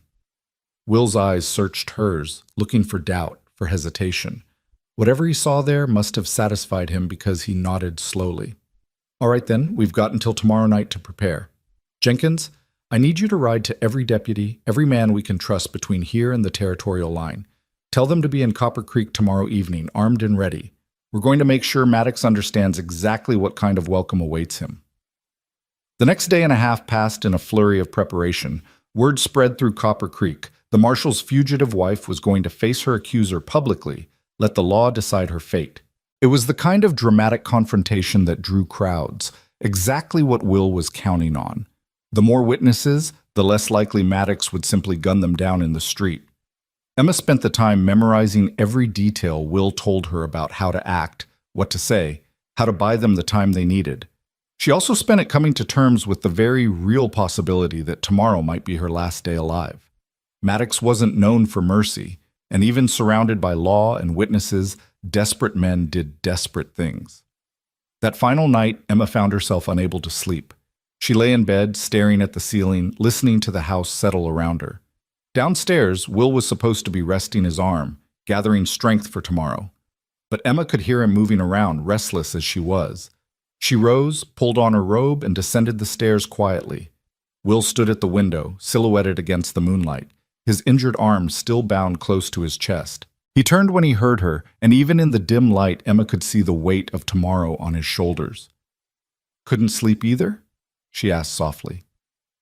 "Too much thinking." Will turned back to the window, to the prairie silver-painted under the moon. "I keep running through everything that could go wrong, every way this plan could fall apart." Emma moved to stand beside him, close enough that their shoulders almost touched. "And?" "And I keep coming back to the same conclusion. It's still our best chance. Maybe our only chance." He was quiet for a moment. "Emma, I need to tell you something. In case tomorrow goes wrong, in case I don't get the chance later." Emma's heart clenched. "Don't. Don't do the goodbye speech. We're both walking out of this tomorrow. We have to believe that." "I do believe it, but I also believe in speaking truth while I can." Will turned to face her, and the intensity in his eyes made Emma's breath catch. "When you stepped off that train, I thought I was getting a convenient arrangement. A wife to manage the house, share the burden, keep the loneliness at bay. I thought I knew exactly what I was signing up for." "Will, I was wrong," he continued, his voice rough with emotion he no longer tried to hide. "What I got was a woman who's braver than she knows, stronger than she believes, and honest enough to admit when she's lying. I got someone who makes me want to be better than I am, who makes this house feel like a home instead of just shelter." His hand came up to cup her face, calloused and warm. "I got someone I'm falling in love with, Emma. Maybe already have fallen, and I need you to know that, need you to hear it, in case tomorrow steals my chance to say it again." The words hit Emma like a physical force, stealing her breath and her defenses in one blow. She'd known he cared. That much had been evident in every choice he'd made, every risk he'd taken. But love, that was something else entirely, something she'd never thought to deserve, especially not from a man as fundamentally good as Will Carver. "You can't love me," she whispered, though her heart screamed that she wanted him to. "You barely know me, the real me. I know you were willing to sell yourself into what amounted to servitude to escape a debt that wasn't your fault. I know you chose truth over safety when you could have kept lying. I know you've learned to shoot with both hands in 3 weeks because you refuse to be helpless. I know you face nightmares every night and still get up every morning ready to fight." Will's thumb brushed her cheek. "I know enough, Emma. I know everything that matters." Emma felt tears slip free, couldn't stop them even if she'd wanted to. "I'm going to get you killed. Loving me, protecting me, it's going to cost you everything." "Then it'll be worth the price." Because Emma, living without purpose, without something worth fighting for, that's not living at all. That's just existing, and I'm done existing. He pulled her closer until their foreheads touched. "I'd rather have one day of loving you and fighting beside you than a lifetime of safety and loneliness." The dam broke. Emma closed the distance between them, kissing Will with everything she had, all the fear and gratitude and growing love she'd been too afraid to acknowledge. He responded immediately, his good arm pulling her tight against him, the kiss deepening into something desperate and claiming. When they finally broke apart, both breathing hard, Will rested his forehead against hers again. "Stay with me tonight," he said, the words half request, half plea. "Not because we're afraid, not because tomorrow's uncertain, but because this is real, what's between us, and I want to wake up beside my wife at least once before we face whatever comes." Emma nodded, not trusting her voice. She took his hand and led him upstairs to the bedroom they'd been dancing around for weeks. There was nothing frantic or desperate in how they came together, just a slow revelation of trust and tenderness, two broken people finding wholeness in each other despite impossible circumstances. Afterward, Emma lay with her head on Will's chest, listening to his heartbeat, feeling more at peace than she'd ever thought possible. "I love you too," she whispered into the darkness.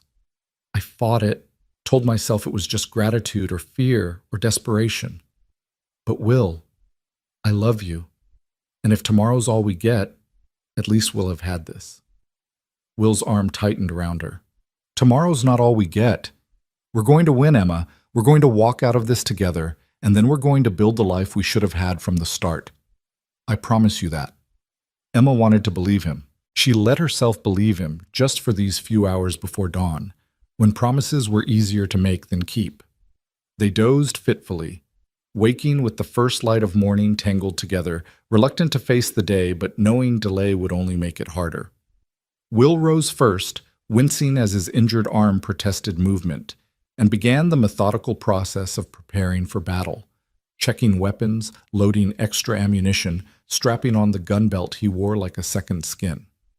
Emma dressed carefully, choosing the dark blue dress she'd worn for their wedding.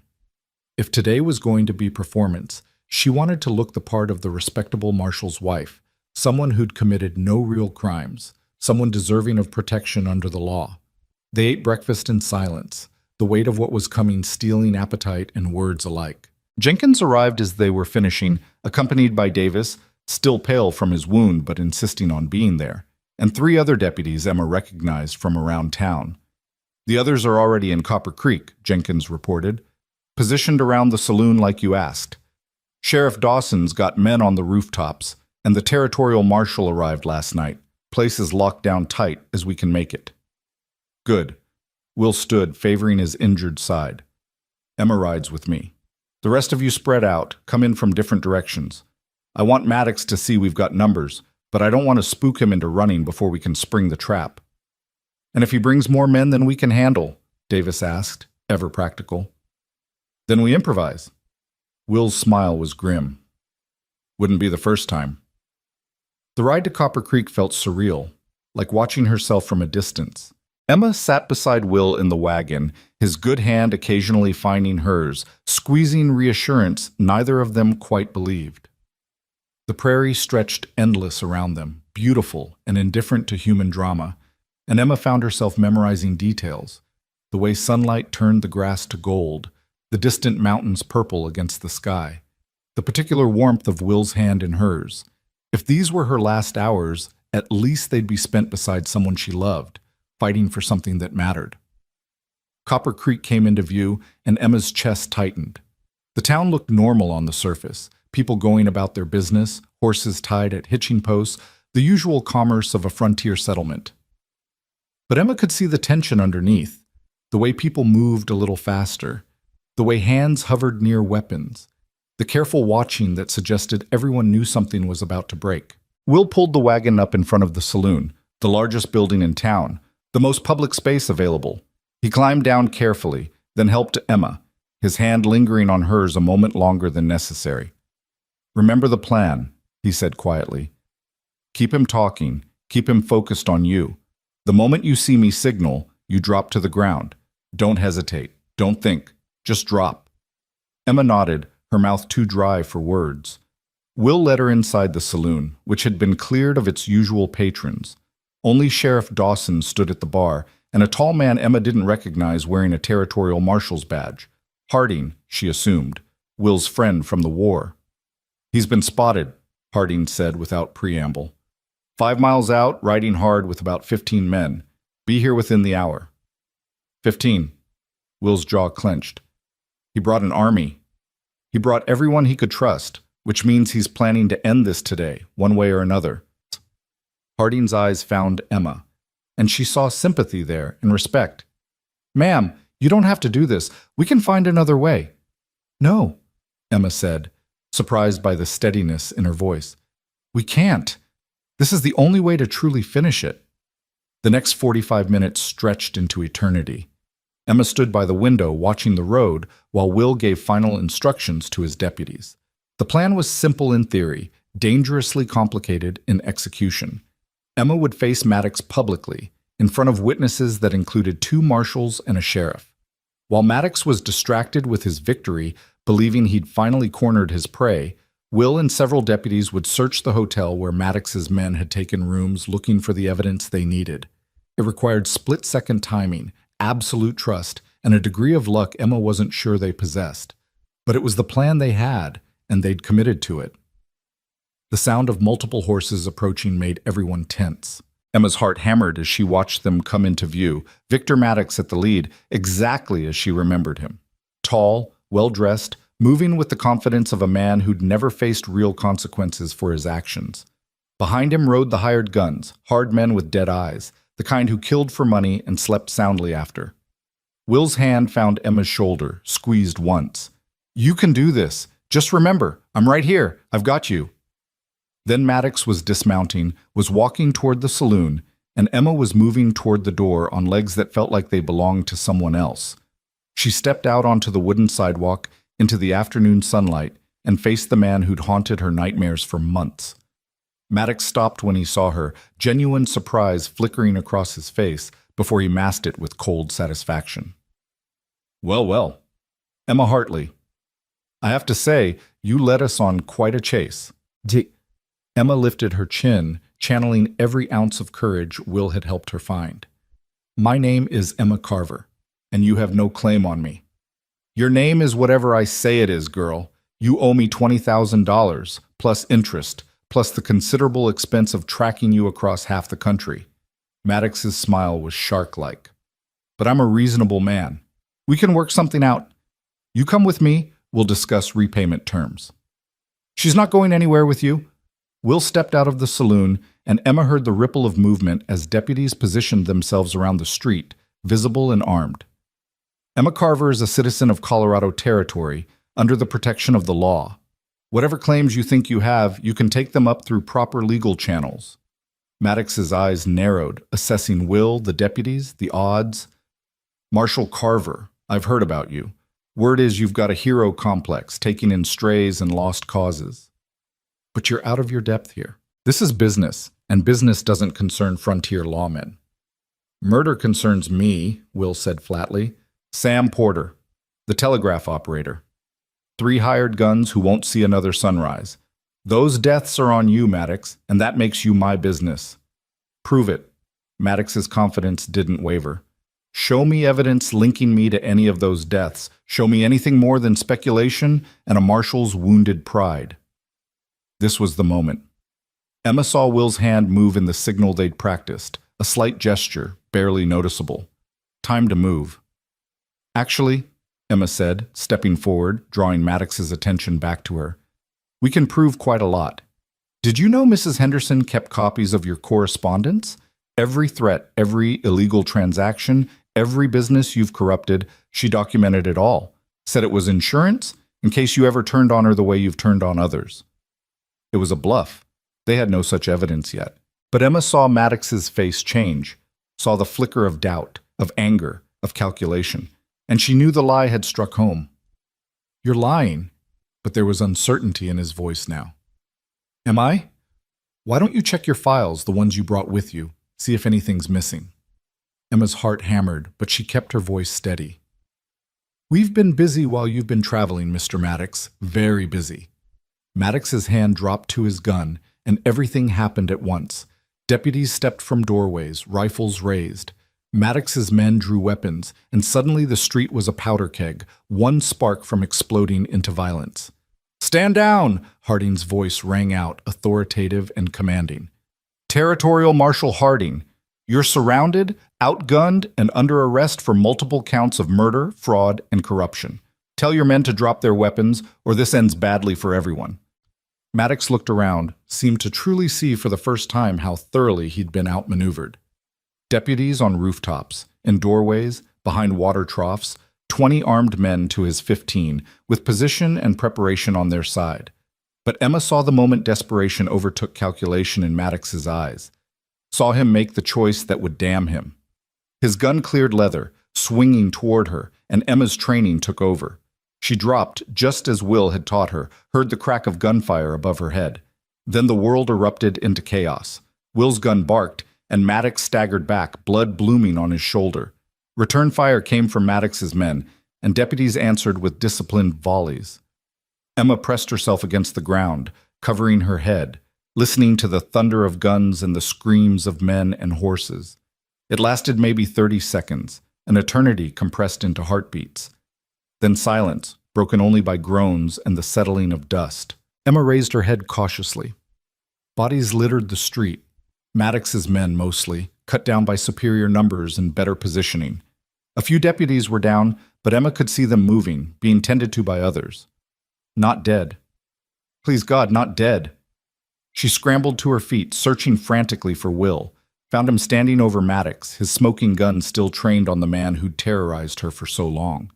Maddox clutched his wounded shoulder, his face ashen, his expensive clothes ruined by blood and dirt.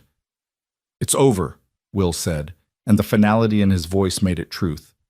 "You're done, Maddox. Every man here is a witness to you drawing first, attempting murder. Add that to whatever evidence we find in your hotel room, and you'll hang before summer's out." Maddox looked up at him, then at Emma, and something crumbled in his expression. The confidence, the power, the untouchable arrogance, all of it bleeding away like the blood from his shoulder. "I want a lawyer," he managed. "I have rights. You have the right to shut your mouth before I remember how close you came to killing my wife." Will interrupted coldly. "Dawson, get him secured. Harding, send men to search his hotel room. I want every scrap of paper, every ledger, everything he brought with him." As deputies moved to comply, Will finally lowered his gun and turned to Emma. The relief in his face nearly broke her. He crossed to her in 3 strides, pulled her against him with his good arm, buried his face in her hair. "You were perfect," he murmured. "So brave, God, Emma, when he drew on you. But he missed. You didn't." Emma pulled back to look at him, to assure herself he was whole, unhurt. "It worked, Will. The plan worked." "Most of it." Will's expression turned grim as he looked at the bodies in the street, at the wounded being carried into Doc Harrison's office. "Cost more than I wanted. Deputy Miller's dead, Harrison too. Good men, both of them." Emma felt the weight of those deaths settle on her shoulders alongside Sam Porter's. More lives lost because she'd run, because she'd been desperate enough to bring her trouble to Copper Creek. The guilt would haunt her, she knew, add itself to the nightmares she already carried. But it was over. Finally, truly over. The rest of the day passed in a blur of statements and documentation. Harding's men found exactly what Will had predicted in Maddox's hotel room. Ledgers detailing years of illegal operations, correspondence with corrupt officials, evidence of fraud and racketeering spanning multiple territories. It was enough to hang Maddox 3 times over, enough to bring down his entire organization. By evening, Maddox and his surviving men were locked in Copper Creek's small jail, awaiting transport to the territorial prison. Emma stood on the saloon porch, watching the sun set over the prairie, feeling hollowed out and strangely peaceful. Will found her there, slipped his good arm around her waist, pulled her close. They stood in silence, watching gold bleed to purple to black, watching stars emerge one by one in the vast sky. "What happens now?" Emma asked finally. "Now? Now we bury our dead. We rebuild what was broken. We send Maddox to trial and watch him hang." Will paused. "And then we go home, Emma. We go home and build the life we should have had from the start." "Just like that? After everything?" "Not just like that. It'll take time, healing, learning to live without looking over our shoulders." Will turned her to face him, and in the lamplight spilling from the saloon, Emma saw everything she needed in his eyes. "But we'll do it together, as partners, as husband and wife, as 2 people who found each other in the worst possible way and somehow made it work anyway." Emma reached up to touch his face, this man who'd saved her in every way that mattered. "I love you, Will Carver. I should have said it sooner, should have trusted it sooner, but I'm saying it now, and I'll keep saying it for the rest of our lives if you'll let me." "I'll let you." Will's smile was soft, genuine, the expression of a man who'd finally found his way home. "I'll let you say it every day for the next 50 years, and it still won't be enough." He kissed her then, gentle and claiming at once, a promise of the future they'd fought so hard to reach. Around them, Copper Creek settled into evening routine, people returning to normal life now that the threat had passed. Tomorrow there would be funerals and trials and the hard work of recovery. But tonight, in this moment, Emma let herself simply be. Emma Carver, wife to a good man, survivor of her own story, no longer running, but finally, blessedly home. They walked back to the ranch under starlight, the wagon creaking companionably beneath them, the prairie vast and quiet around them. Jenkins and Davis had offered to stand watch, to give them one night without worry, and Emma was grateful for their discretion and their friendship. The house looked different in the moonlight, not just shelter anymore, but home. Their home, built on truth finally, on love hard won and trust earned. Will helped Emma down from the wagon, and she noticed he moved easier now, the adrenaline of the day finally fading to let pain back in. She'd need to check his injuries, make sure nothing had torn loose during the fighting, but first she just wanted to be close to him, to reassure herself that they'd both survived. Inside, Will lit the lamp while Emma put water on for coffee neither of them would probably drink. Domestic normalcy, the kind she'd dreamed of but never quite believed she'd have. It felt surreal, precious, fragile as spun glass. "Will," she said, turning to find him watching her with an expression she was learning to recognize as tenderness mixed with wonder. "What you said about building a life, what does that look like to you? Really?" He considered the question seriously, as he did everything. "Honestly? I see us working this ranch together. You managing the books and correspondence, me handling the physical labor as my arm heals. Maybe I keep the marshal's badge, maybe I don't.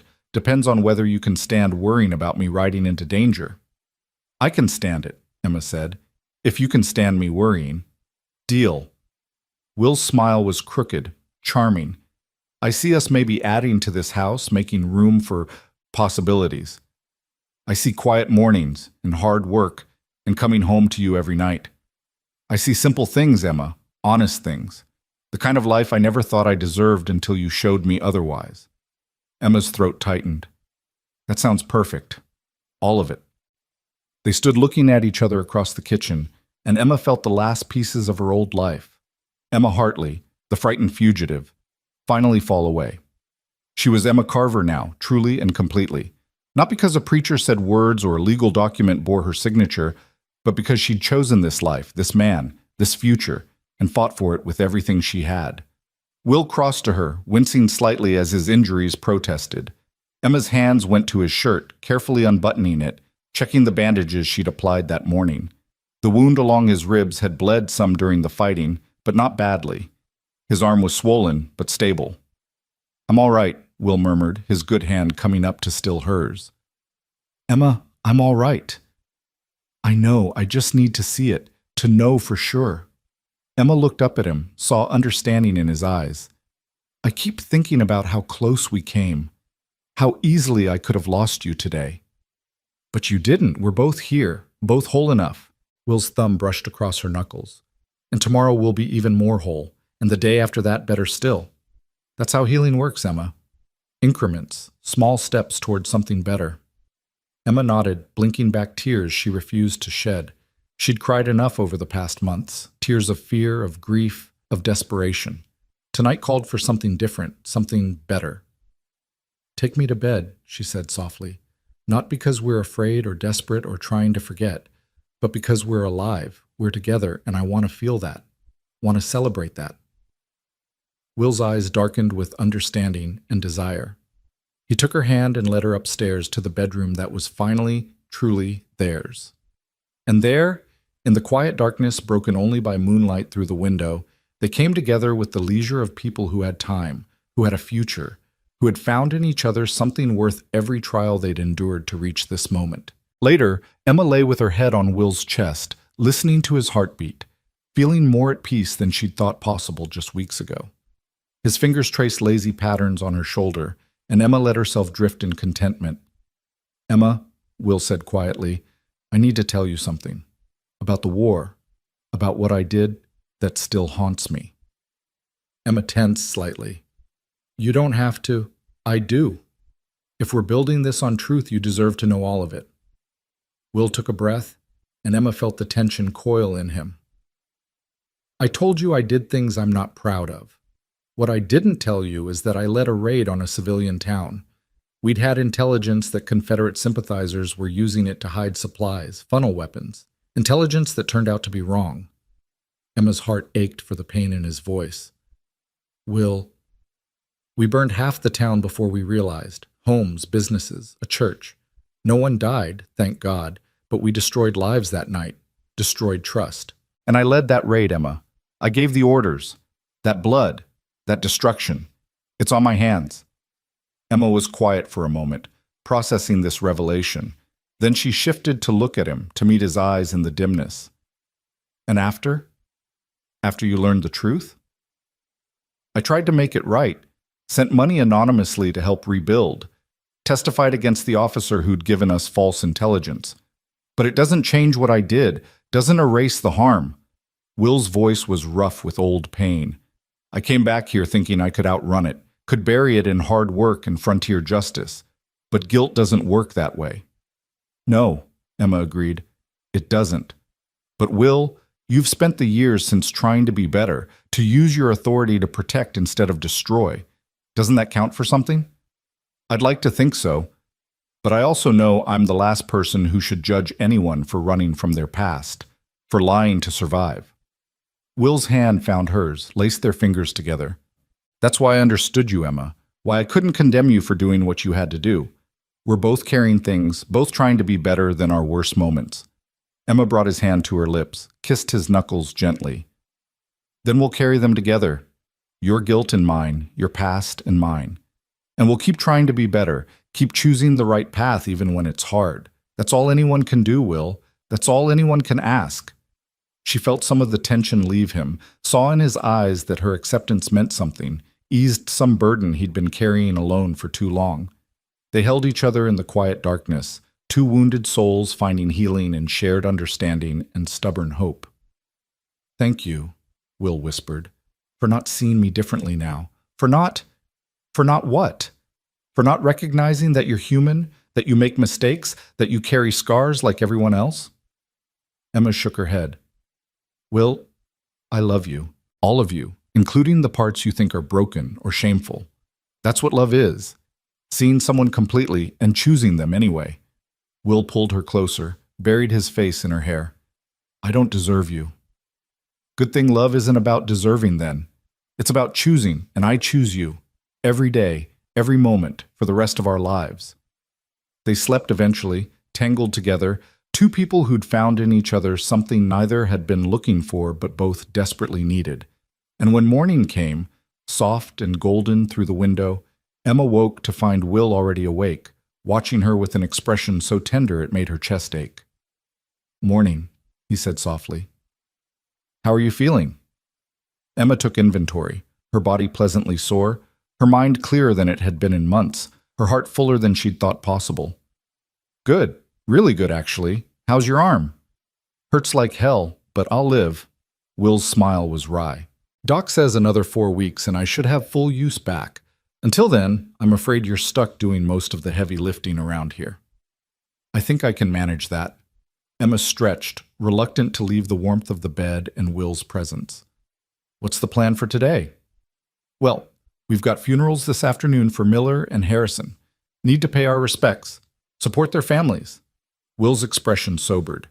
And I need to meet with Harding, go over the evidence against Maddox, make sure everything's documented properly for trial. Emma nodded, the weight of reality settling back onto her shoulders.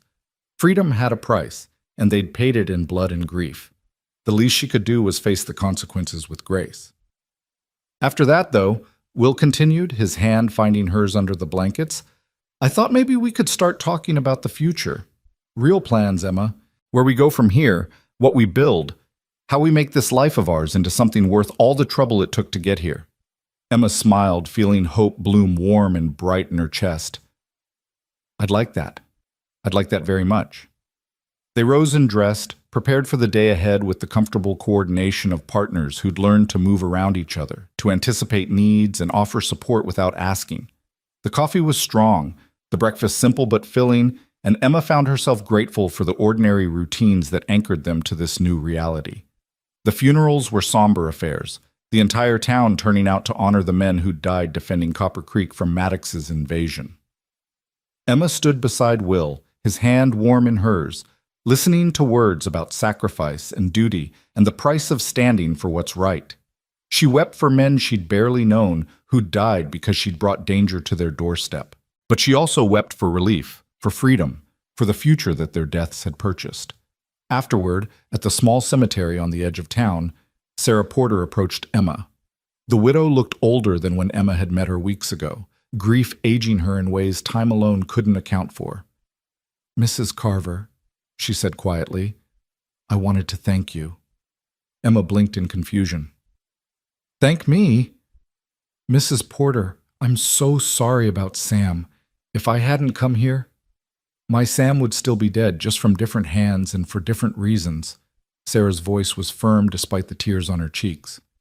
"Those men, Maddox's men, they would have found some other excuse to kill, some other victim to terrorize. At least this way his death mattered. At least it helped stop them from hurting anyone else." Emma didn't know what to say, overwhelmed by this grace she didn't deserve. Sarah reached out and squeezed her hand once. "You're not responsible for evil men doing evil things," Sarah said. "You're just responsible for how you respond. And from what I hear, you responded with courage and truth. Sam would have approved of that." She walked away before Emma could respond, leaving Emma standing there with tears streaming down her face and Will's arm coming around her shoulders, steady and supporting. "She's right, you know," Will murmured. "None of this was your fault, Emma. The debt, the threats, the violence, that was all Maddox. You just did what anyone would do. You tried to survive. I brought it here, though. To you, to this town. And now it's ended here. Maddox will hang, his organization will crumble, and dozens, maybe hundreds, of people won't fall victim to his schemes in the future. That's because of you, Emma. Because you had the courage to stop running and stand your ground." Emma leaned into Will's strength, letting his words sink in, wanting to believe them. Maybe, with time, she would. Maybe eventually the guilt would ease, would transform into something she could live with. A scar instead of an open wound. The meeting with Harding went long, lasting well into the evening. Emma sat beside Will in the marshal's office, listening as they went through the evidence piece by piece, building an ironclad case against Maddox. The ledgers alone were enough to convict him multiple times over, but Harding was thorough, leaving nothing to chance. "He'll try to buy his way out," Harding warned. "Men like Maddox always do. We need to make sure every official involved in this case is beyond reproach, beyond temptation." "Already taken care of," Will assured him. "The territorial judge assigned to this case is Judge Morrison, fought in the war, lost his son to profiteers. He's got no love for men like Maddox, and even less tolerance for corruption." Harding nodded approvingly. "Good. Then we've got him. Emma, you'll need to testify at trial. Give your account of Maddox's threats and the circumstances that led to your flight. Are you prepared for that?" Emma's stomach clenched at the thought of facing Maddox again, even in a courtroom surrounded by law and order, but she met Harding's gaze steadily. "I am. I'll tell the truth, all of it, whatever it takes to make sure he never hurts anyone else. That's all we can ask." Harding stood, extending his hand first to Will, then to Emma. "Marshal Carver, you did good work here. Took a personal situation and turned it into justice for a whole territory. That's the mark of a good lawman." Will shook his hand firmly.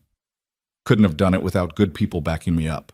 Your help, Dawson's change of heart, the deputies who stood with us, that's what made the difference." After Harding left, Emma and Will sat for a moment in the quiet office, the weight of everything finally settling. It was truly over. Maddox was in chains, his operation dismantled, the threat neutralized. Emma could breathe without fear for the first time in so long she'd almost forgotten what that felt like. "Come on," Will said finally, standing and offering his hand. "Let's go home. We've done enough for one day." Home. The word resonated through Emma's chest like a bell, clear and true. Not a hiding place, not a refuge, but home. Where she belonged, with the man she loved, in the life they'd fought together to claim. They rode back to the ranch under a sky brilliant with stars, the prairie quiet around them, peaceful in a way Emma could finally appreciate. Will's hand found hers on the wagon seat, and they drove one-handed, connected. Two people who'd been through hell and somehow found each other on the other side. At the ranch, they tended the horses together, checked the chickens, did the evening chores side by side with the easy cooperation of true partners. Inside, Emma made dinner while Will dealt with paperwork at the kitchen table. His brow furrowed in concentration as he worked through reports she'd help him file tomorrow. "Will," Emma said as they sat down to eat, "earlier you mentioned making plans for the future. What kind of plans?" Will set down his fork, his expression thoughtful. "Well, I was thinking maybe we expand the cattle operation, bring in some good breeding stock.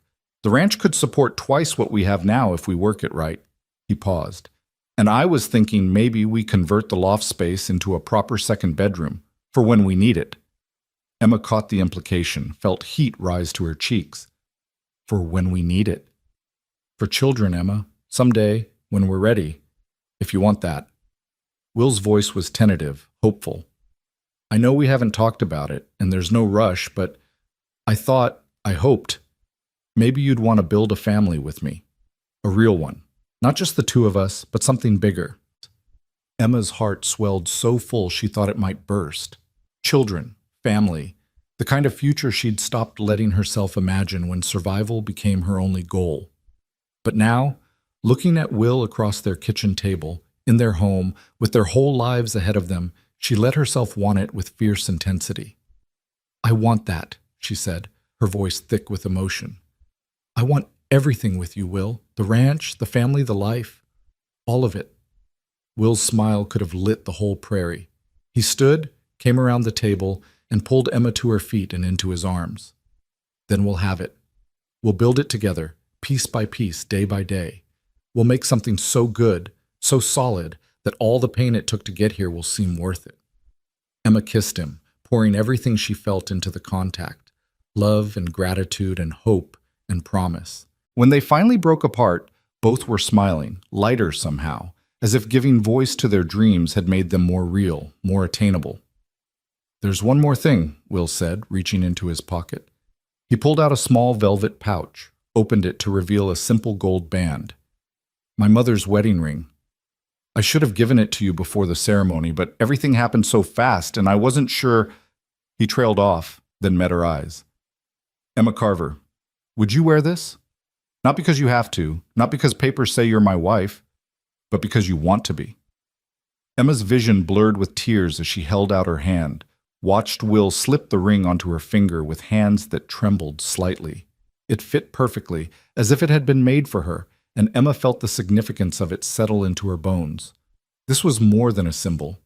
This was a vow renewed, a choice made freely, love given and received without reservation. "Yes," she whispered. "Yes to all of it. To you, to us, to the life we're going to build. Yes, Will. Always yes." They stood there in their kitchen, hands clasped, hearts full. Two people who'd found each other against all odds and chosen, every day, to stay found. Outside, the prairie stretched endless and free, and inside, the future waited, uncertain in its details but sure in its foundation. Love, truth, partnership. The kind of life worth fighting for. And they'd fought for it, bled for it, nearly died for it. But they'd won. Together, they'd won everything that mattered. Emma smiled through her tears, felt Will's arms tighten around her, and knew with absolute certainty that every lie she'd told, every mile she'd run, every moment of terror she'd endured, all of it had been leading her here, to this man, this home, this hard-won happiness. She was Emma Carver now, truly and completely. Not running anymore, but standing. Not hiding, but living. Not alone, but loved beyond measure by a man who'd seen her at her worst and chosen her anyway. And that, Emma thought,